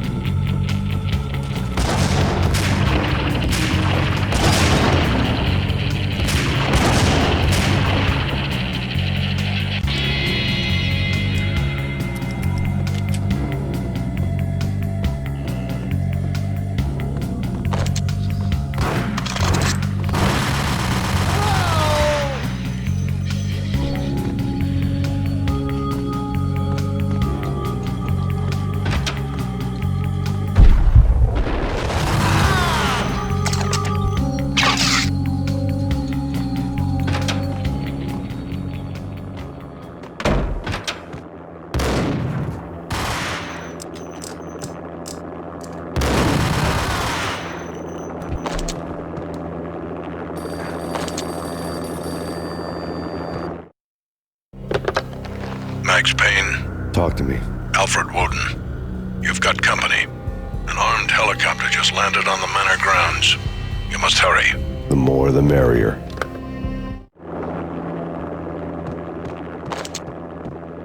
It was too late for her. You're a real angel, Max.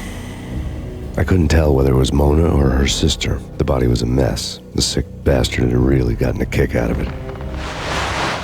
Seeing her lying there got me thinking about another woman's body on another bed. Got me thinking about a fallen cradle.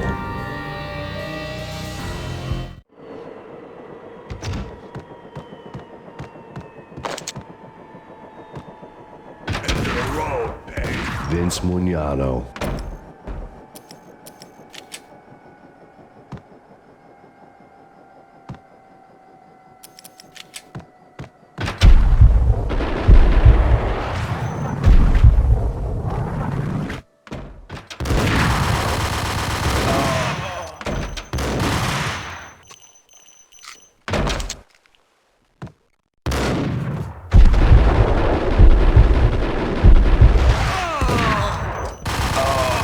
Punchinello's trio was done for.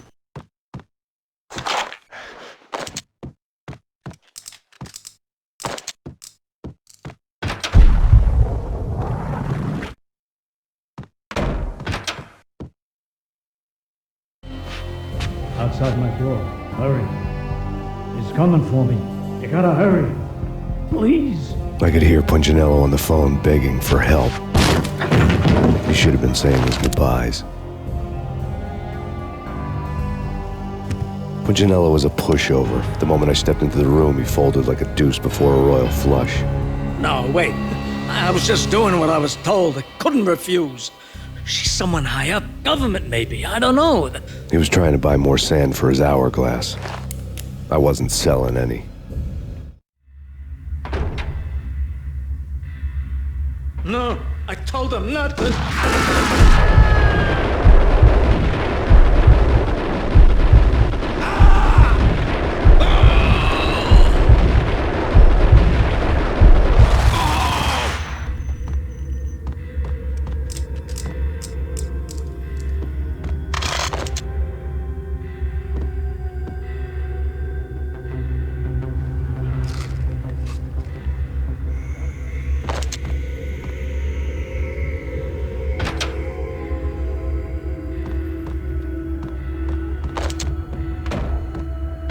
Drop it. Don't move. Game over, Max Payne. I could tell when I was outgunned. It was time to take another beating. The mystery witch was a real barracuda. Trouble on dagger heels, a smoking assault rifle in her hand, and an army of killer suits behind her. How sweet. I get to kill two birds with one stone. Sooner or later, it was going to catch up with you. Mr. Payne, it's time to show you the benefits of my brew. Be a good boy now. You'd find that Lady Luck was really a hooker. And you were fresh out of cash.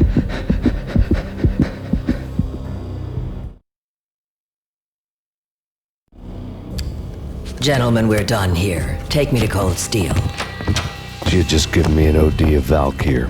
I could feel green fire eating my brains. They turned to steam. They did a fade on me. I'd never had a chance. The witch had got me just as sure as if she put a gun to my head and pulled the trigger. The shadows rushed me, bruised mugshot faces hungry for revenge. They knew my weak spots and closed in for the kill. The floor turned into a vortex of green blood. I fell.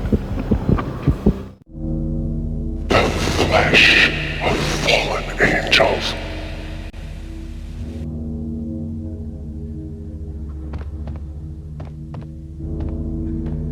Who's there? Max? Max, is that you? Max? Where are you, Max? Please. No, please, Max, no. I'm sorry. Please don't, Max, no. Max? Where are you, Max? Please. The letter was staring at me. There was something disturbingly familiar about the letter before me. The handwriting was all pretty curves. You're in a graphic novel. The truth split my skull open, a glaring green light washing the lies away. All of my past was just fragmented still shots, words hanging in the air like balloons. I was in a graphic novel, funny as hell. It was the most horrible thing I could think of.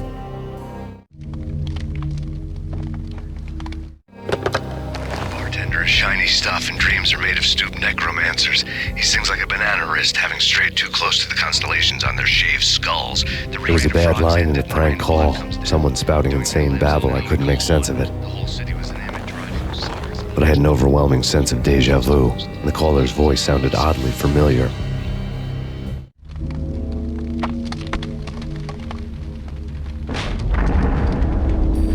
The weird piece of paper looked dangerous. There was something disturbingly familiar about the letter before me. The handwriting was all pretty curves. You're in a computer game, Max. The truth was a burning green crack through my brain, weapon statistics hanging in the air, glimpsed out of the corner of my eye, endless repetition of the act of shooting, time slowing down to show off my moves, the paranoid feel of someone controlling my every step. I was in a computer game. Funny as hell, it was the most horrible thing I could think of. Don't lose it. It's Valk here. The drug. Snap out of it. Try to remember. It was a bad line in a prank call, someone spouting insane babble. I couldn't make sense of it. But I had an overwhelming sense of deja vu, and the caller's voice sounded oddly familiar.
Max, something happened at the office today.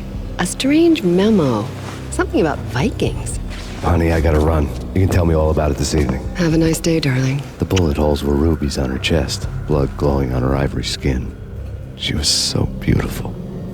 The killer was smiling. The flesh of fallen angels.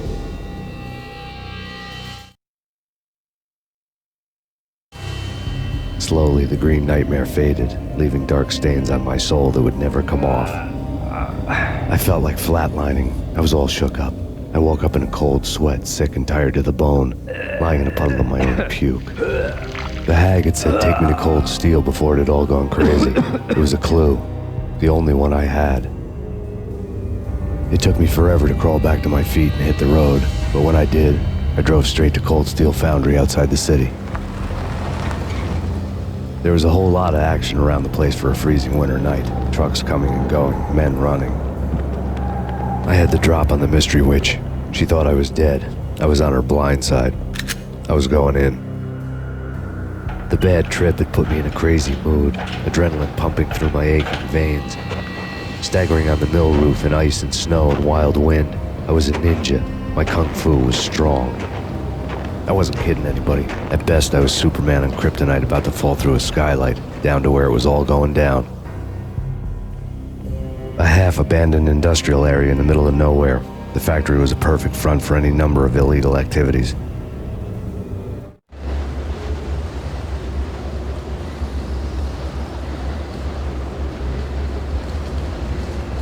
In the belly of the plant, molten metal boiled and bubbled like a witch's brew.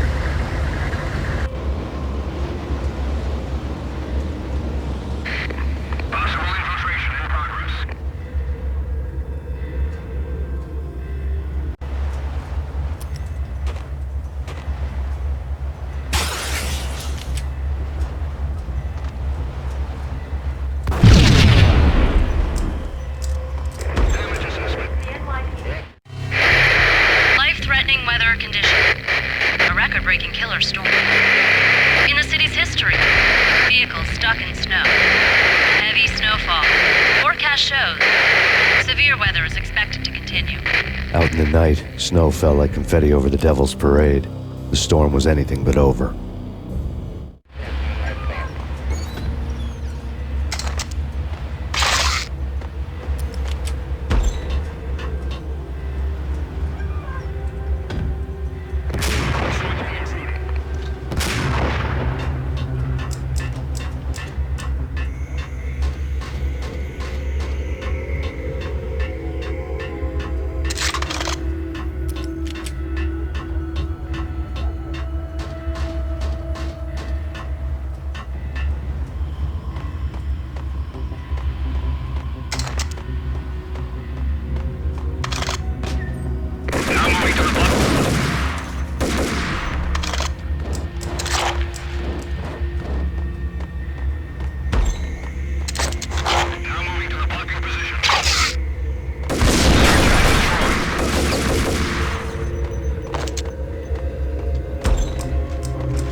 breached. The facility has been compromised. Repeat, the Deep Six has been compromised. Initiate Operation Deadeye. The walkie-talkie military lingo could mean only one thing. They were getting ready to destroy the evidence and vanish into the night. I was so close. The hidden truths were just around the corner.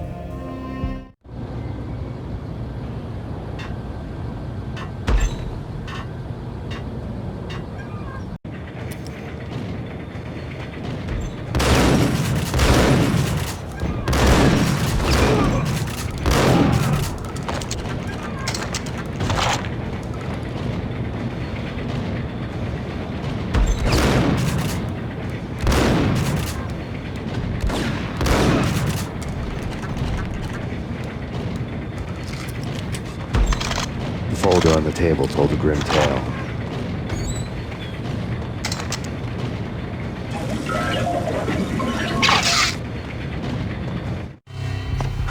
The mercenaries were running a tight operation, paperwork and all.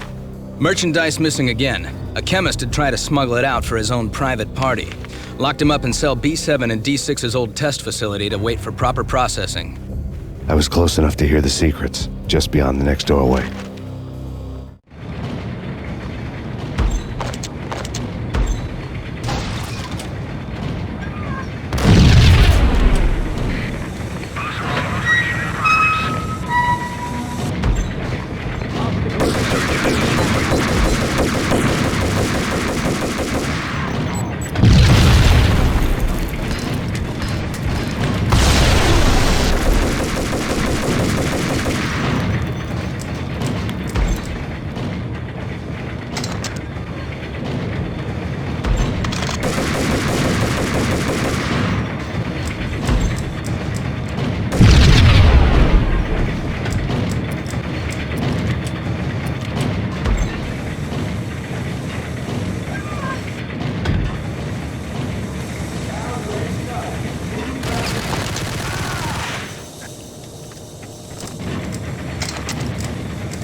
monitor showed me the way. Processing diagrams filled the control room screens, all but one. An elevator titled D6 on one of the screens, somewhere onwards, past rows of ovens, in the core of the plant.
I had taken on the role of the mythic detective, Bogart as Marlowe, or as Sam Spade going after the Maltese Falcon to unravel all the mysteries. Following a path of clues to that final revelation, even if it would take me down to the cold, cavernous depths of a grave. You can't do this! My men are still inside! Do you have any idea why this is called Operation Dead Eyes?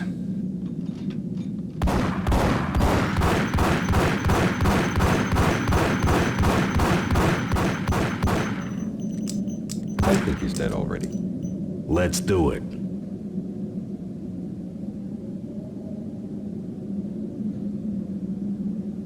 Attention all personnel. The self-destruction sequence has been initiated. Evacuate the complex immediately. Repeat, the self-destruction sequence has been initiated. Proceed to the nearest exit immediately. We've got company.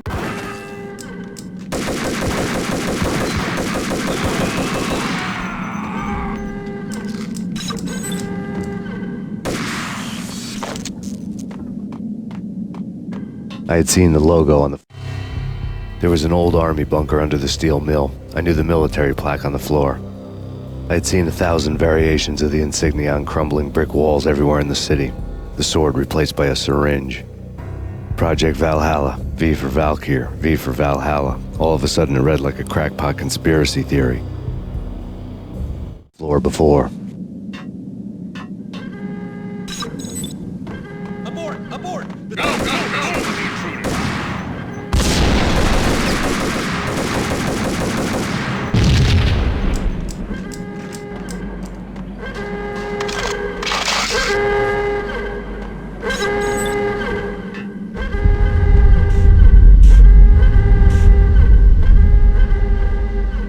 Attention all personnel. The self-destruction sequence has been initiated. Proceed to the nearest exit immediately.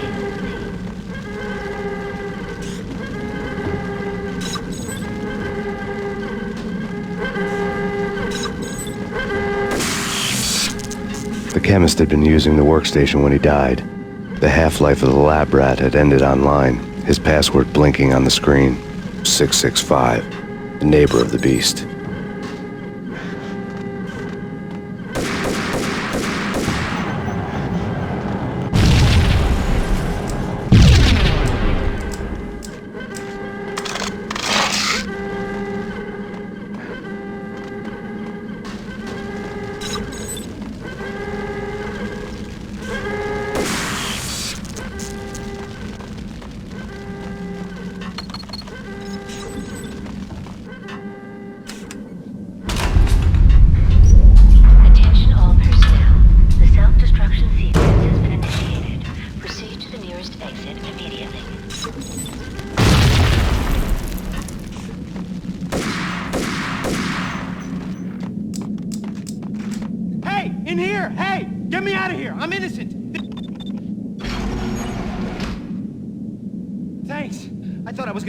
For sure.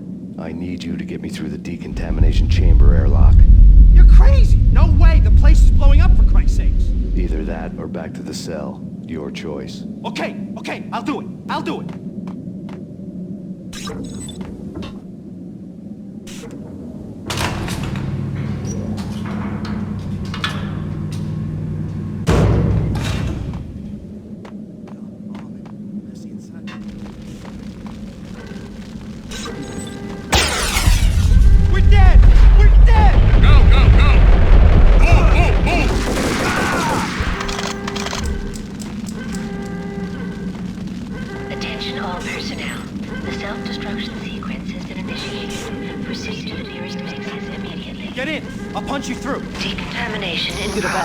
Bad. Decontamination.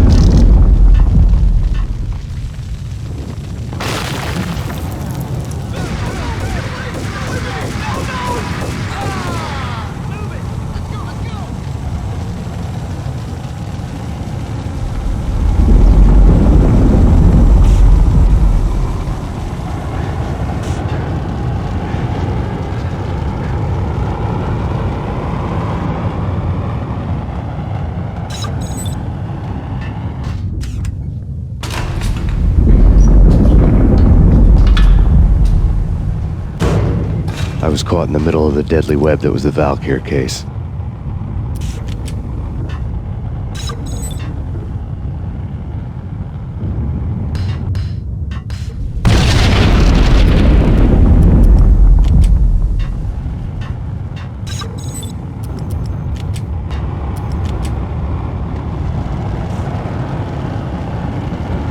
One of the lab terminals had the project logo on the screen.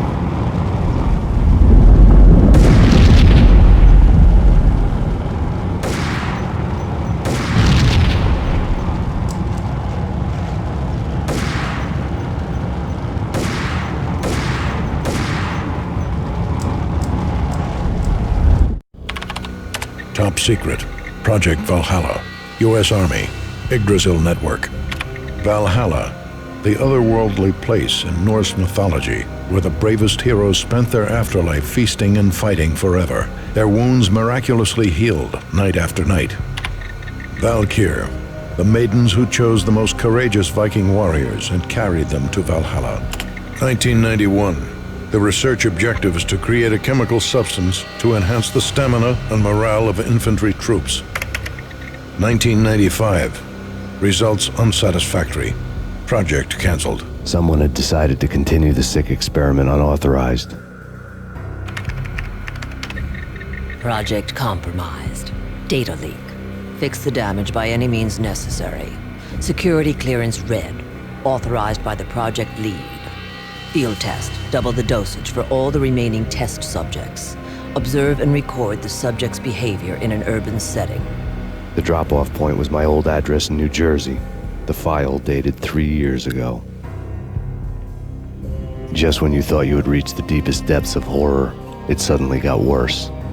How to turn off that small voice inside your head that started to whisper that you should be glad that now, if not before, your revenge was justifiable on any conceivable moral scale. That small voice proved, beyond any doubt, that I was damned. The dagger-heeled woman had come and gone a long time ago. There was nothing more for me here. The bunker's name was acting as a self-fulfilling prophecy.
Piece together a jigsaw, and the final picture is you finishing that same puzzle.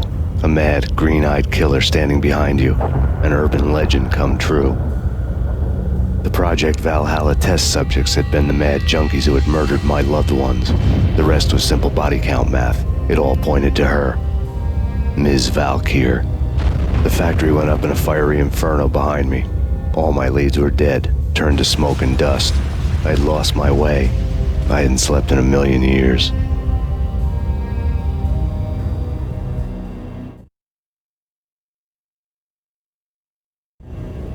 I felt thin as death. I've been living on an endless supply of week-old donuts. They were fuel for this crazy furnace inside my head. I couldn't remember when I had last seen the sun. I was on a permanent graveyard shift. When the darkness fell, New York City became something else, any old Sinatra song notwithstanding. Bad things happened in the night, on the streets of that other city, Noir York City. I was in an all-night diner, downing cup after cup of coffee that tasted like engine oil, when a new message from BB got me back on the killer track. What the hell happened at Roscoe Street? Maxie, I'm going out on a limb here. We need to talk this through, come up with a plan. 2:30 a.m., the Choir Communications Garage. The more I thought about Alex's murder and the frame-up, the more it felt like an inside job. I should have seen it coming. BB had sold me out, and now he wanted to finish what he'd started. The garage was dead. BB showed up in his tailor-made suit, gold watch, and cufflinks to match, all way beyond a cop's pay. Maxie. Oozing suave charm, he was guilty as hell. What the hell does BB stand for anyway? Backstabbing Bastard? Come on, don't be like that. Have a cigar. I don't smoke. Maxie, you have no idea how big this is. It's huge. You have no idea.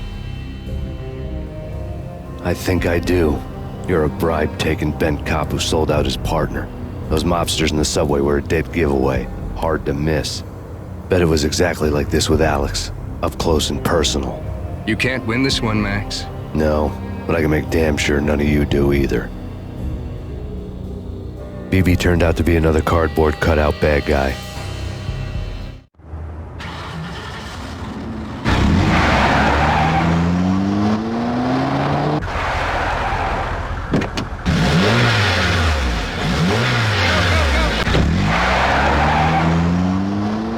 A bad cop on the take.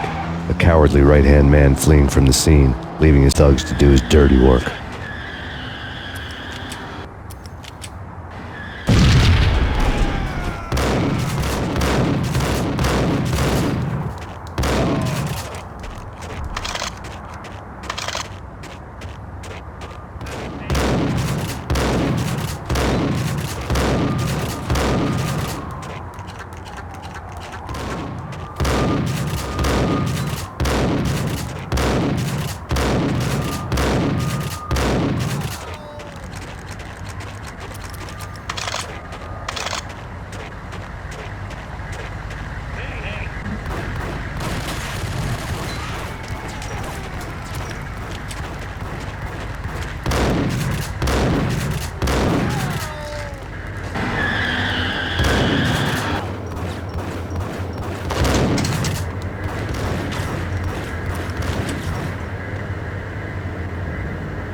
reports of a fire at the Punchinello Manor in Westchester. The manor is the home of Angelo Punchinello, the alleged head of the Punchinello crime family.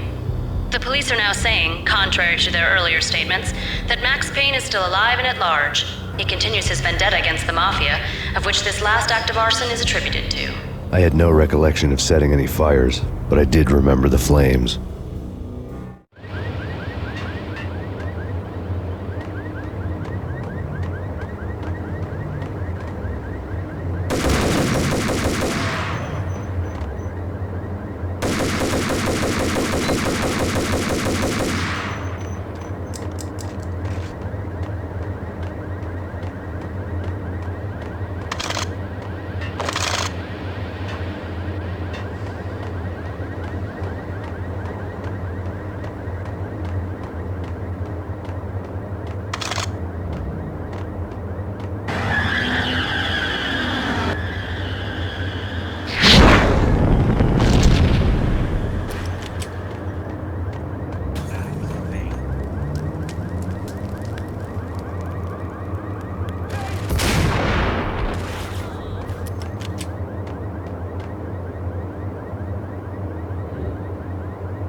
Maxie. Come out, wherever you are. You know, I really hate people who refuse to see the inevitable, refuse to do the smart thing.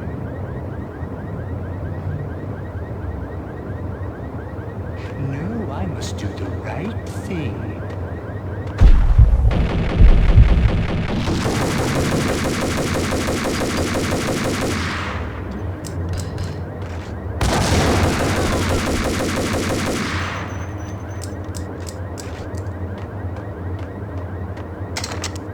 The payphone started to ring.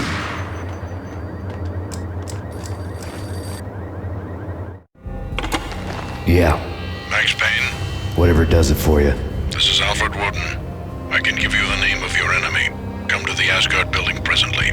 We are expecting you.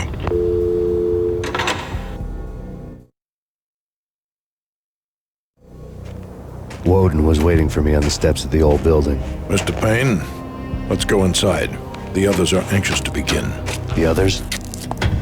Despite the general misconception, this building actually predates the City Hall by 2 years, thus being the oldest municipal building still in use here at the foot of the Brooklyn Bridge. No kidding. The old man played tour guide as he led me through a dark, domed hall. The answers I was after loomed large ahead. Mr. Payne, I would like to introduce you to my colleagues in what we call the Inner Circle. You've been watching too much X-Files. You have seen the files on Project Valhalla. We can fill the gaps, provide you with the information missing from those files. We were all involved in the early stages of the project during the Gulf War. What's the catch? We would very much like to blow this thing wide open, but our hands are tied. Her name is Nicole Horn. She was the key figure in Project Valhalla. When the funding was discontinued, she simply refused to quit. She knew exactly what she had in her hands. Nicole Horn is the president of Acer Corporation. She has more than half the city in her pocket. This must be kept under wraps. If you try to go public with this, we will deny any knowledge. We need you to take her out. Afterwards, we can protect you. Make all the charges go away. That was the cue for the killer suits to kick in the doors and swarm inside.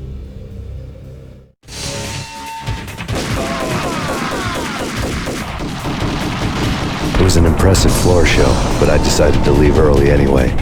It was only a one-story fall. Lucky me.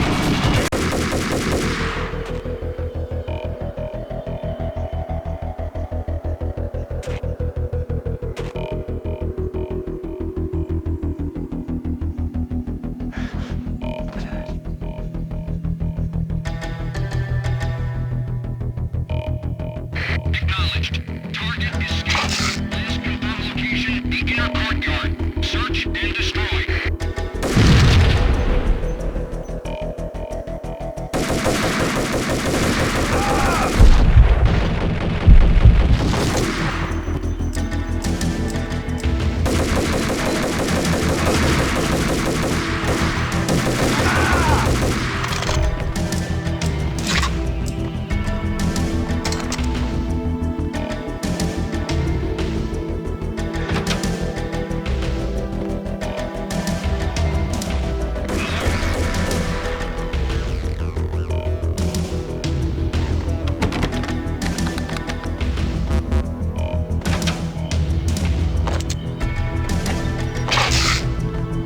One of the monitors showed what was left of the inner circle.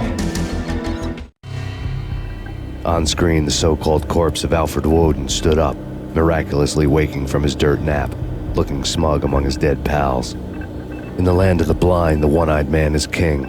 I didn't know how he'd pulled it off, but it was a pretty slick way to get out of all his promises. Most of what he had said fit too well to be a load of crap.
is your answer to those saying that he's actually providing a service long overdue to the city? This crusade nonsense has gone too far. He's out of control. It must stop. He will be stopped. That was Deputy Chief Jim Bravura from the New York City Police Department.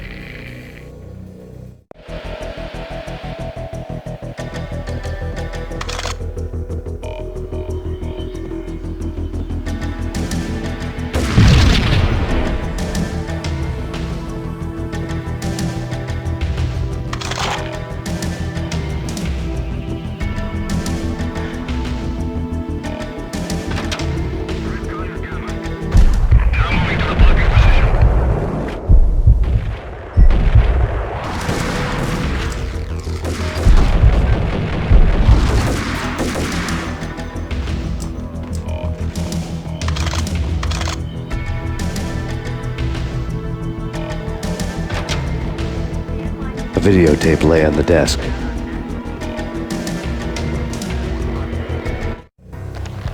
Nicole Horn had blackmailed the Inner Circle into silence.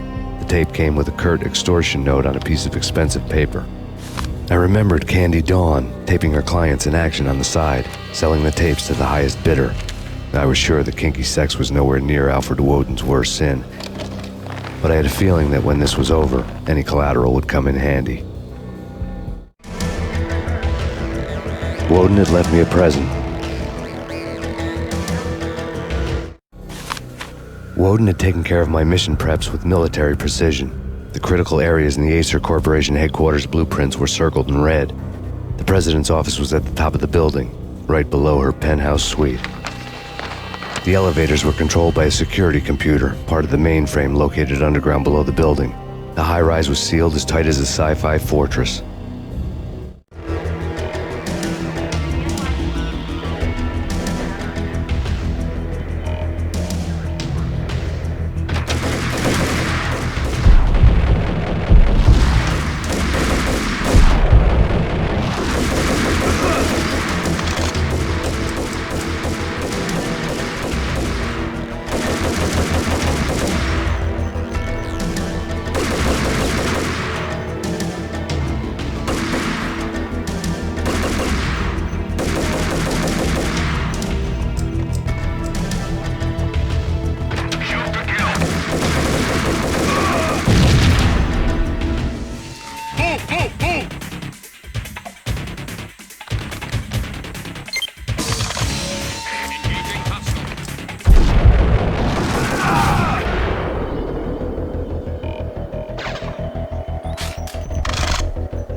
Cassidy and the Sundance Kid.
The Inner Circle had quite a track record.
Project Valhalla had not been the only thing the Inner Circle had been involved in.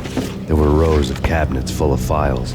The Serpentine Secret Society went back a long way, always pulling strings from the shadows. I couldn't say I was sorry. Woden's move in some Byzantine power game had cut the Circle's membership roster to 1. The old man wanted me on cleanup duty. It was my mess, too.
FBI. You've seen one. Engaging hostiles.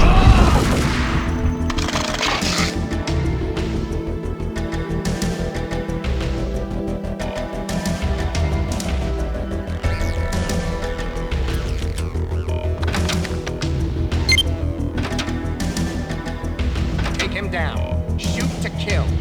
Let's finish this.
Mine wasn't the most original approach to the problem.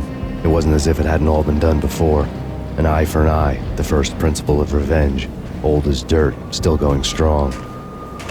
The cardinal rule in going after someone with an intention to kill was not to make it personal, which it almost always ended up being anyway. It did with me.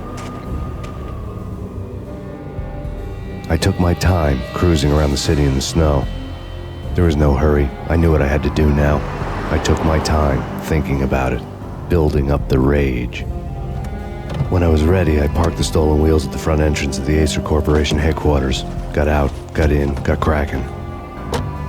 I had a bullet with Nicole Horn's name on it. I had 10,000 bullets with the Hag's name on them. She had ultra-high-tech security systems, enough mercenaries and weaponry to start World War III. There was no fear. New York disappeared behind a veil of snow. I had crossed the threshold. This was her domain, sleek and sexy and soulless, all glass and steel. A place of color-coded security key cards, metal detectors, and surveillance systems.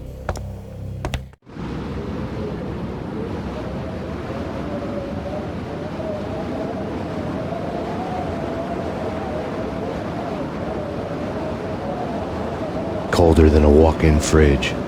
Cold as a gun.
Mona, looking good. Max, we gotta stop meeting like this. It will be a cold day in hell before I let a narc cop stop me. Miss Sachs, do your job. Relax, Max. You're a nice guy. I don't kill nice guys. You're not bad yourself. It was different when Horn wanted Punchinello dead. To cut her ties to the Mafia.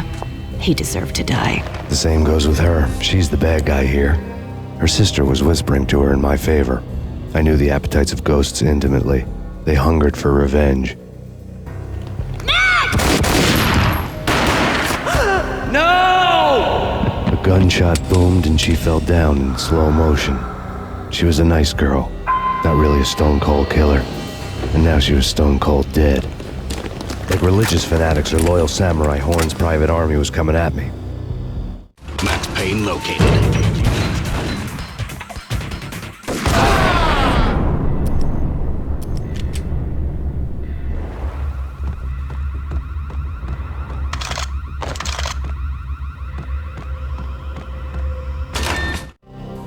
When the elevator came back down, Mona was gone. There was a lot of blood, but no body.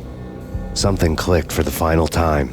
My mind had never been so clear, as if somewhere high above the storm clouds were already gone, cold stars blazing from the black skies.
action movies, and I'm talking about the coolest of the cool, it always seems like time. Hold it!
I had elevator access to the mainframe. From there, I'd be able to override the security locks and get to her office.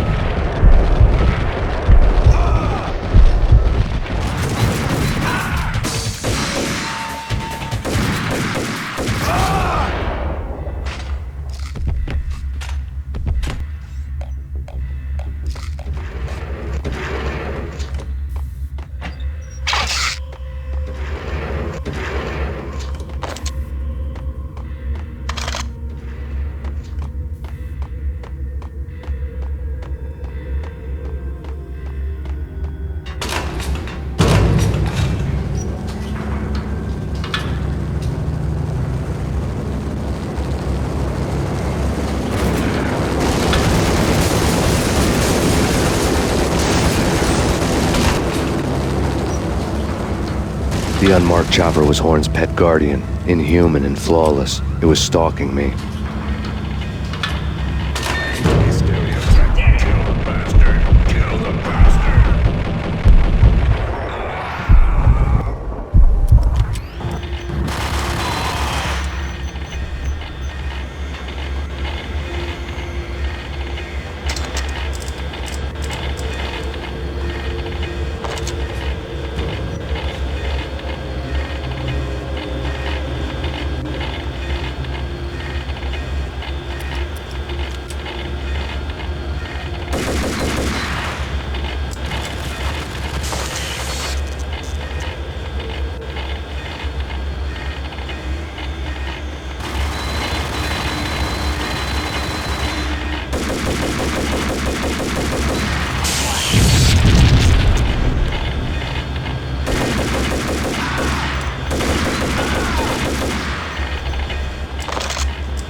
All Horn's locks were now offline. All bets were off. The elevator would take me all the way up.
Seen from this height, the night seemed to stretch on to eternity.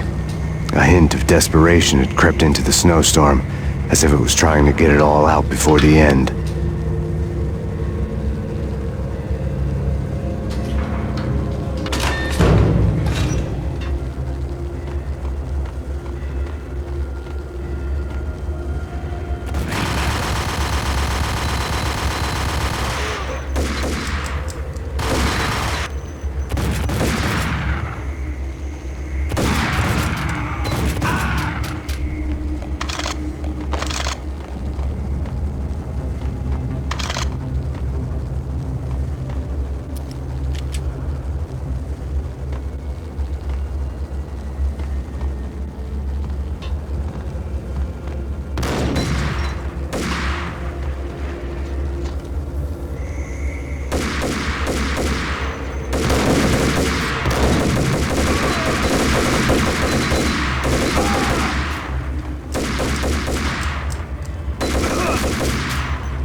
Horn's personal computer was on.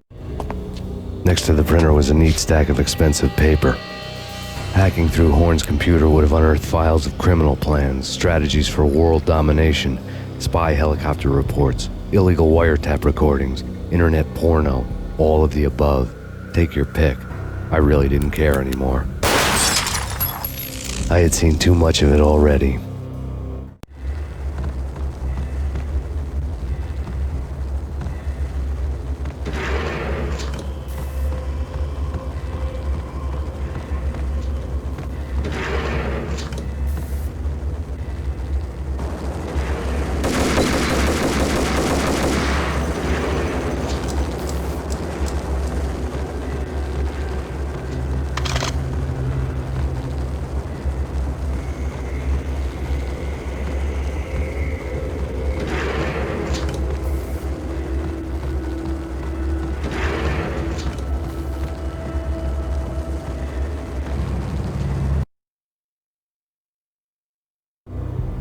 Valkyr had been meant to be a white-winged maiden that would lift you to a warrior's heaven, but it turned out to be a one-way demon ride to hell. The devil was in the drug. I knew. I had met him.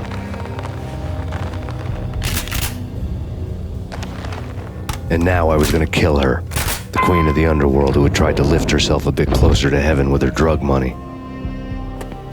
No begging, no bribes. She knew better. Honor among killers. We who were about to die.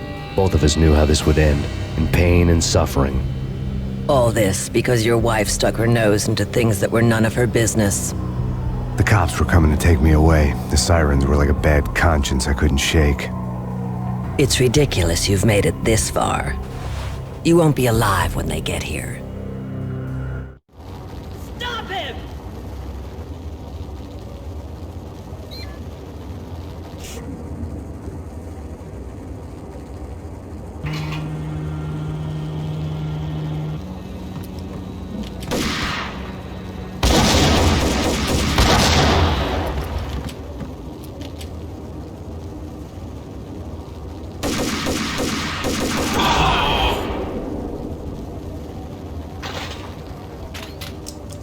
The elevator lobby.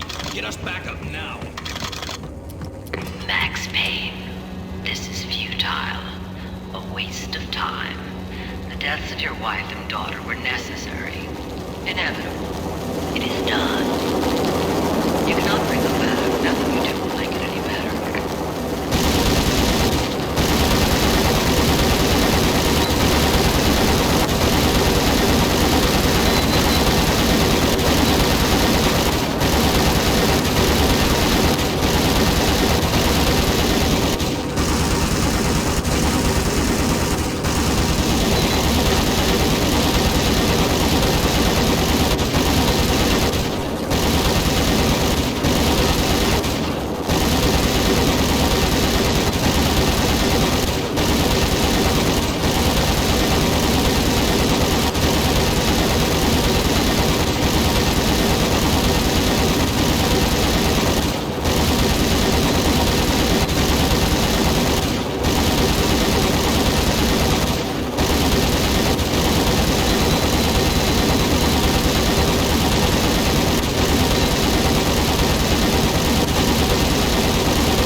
Max Payne, you are fighting a losing battle.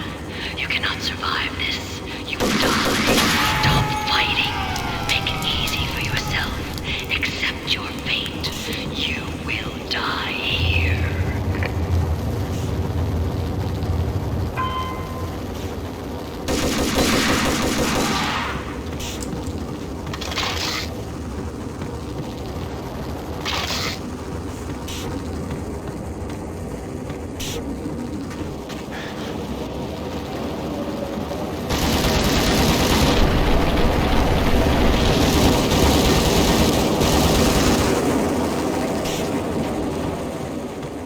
Max Payne, face it. You are up against an unbeatable opponent. You have already lost. You have lost. Only death will set you free from your pain. Accept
dead. The final gunshot was an exclamation mark to everything that had led to this point.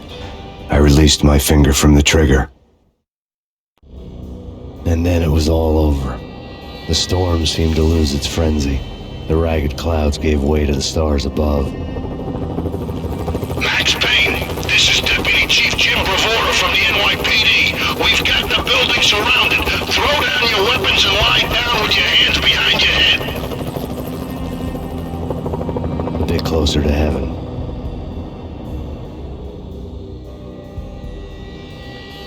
The cops' voices were distant and muted. Freeze! NYPD! I'll be right back. My ghosts released me from their haunting. Down below, New York City glittered like diamonds on black velvet. You gave us one hell of a ride. Take him down to Central Booking. You heard the man. Woden was there in the crowd, standing by the sidelines. It wouldn't be over till the man with the patch would say so. He'd say the right words. I knew he would. He'd better. Woden grinned smugly. It was the grin of a winner. That made two of us.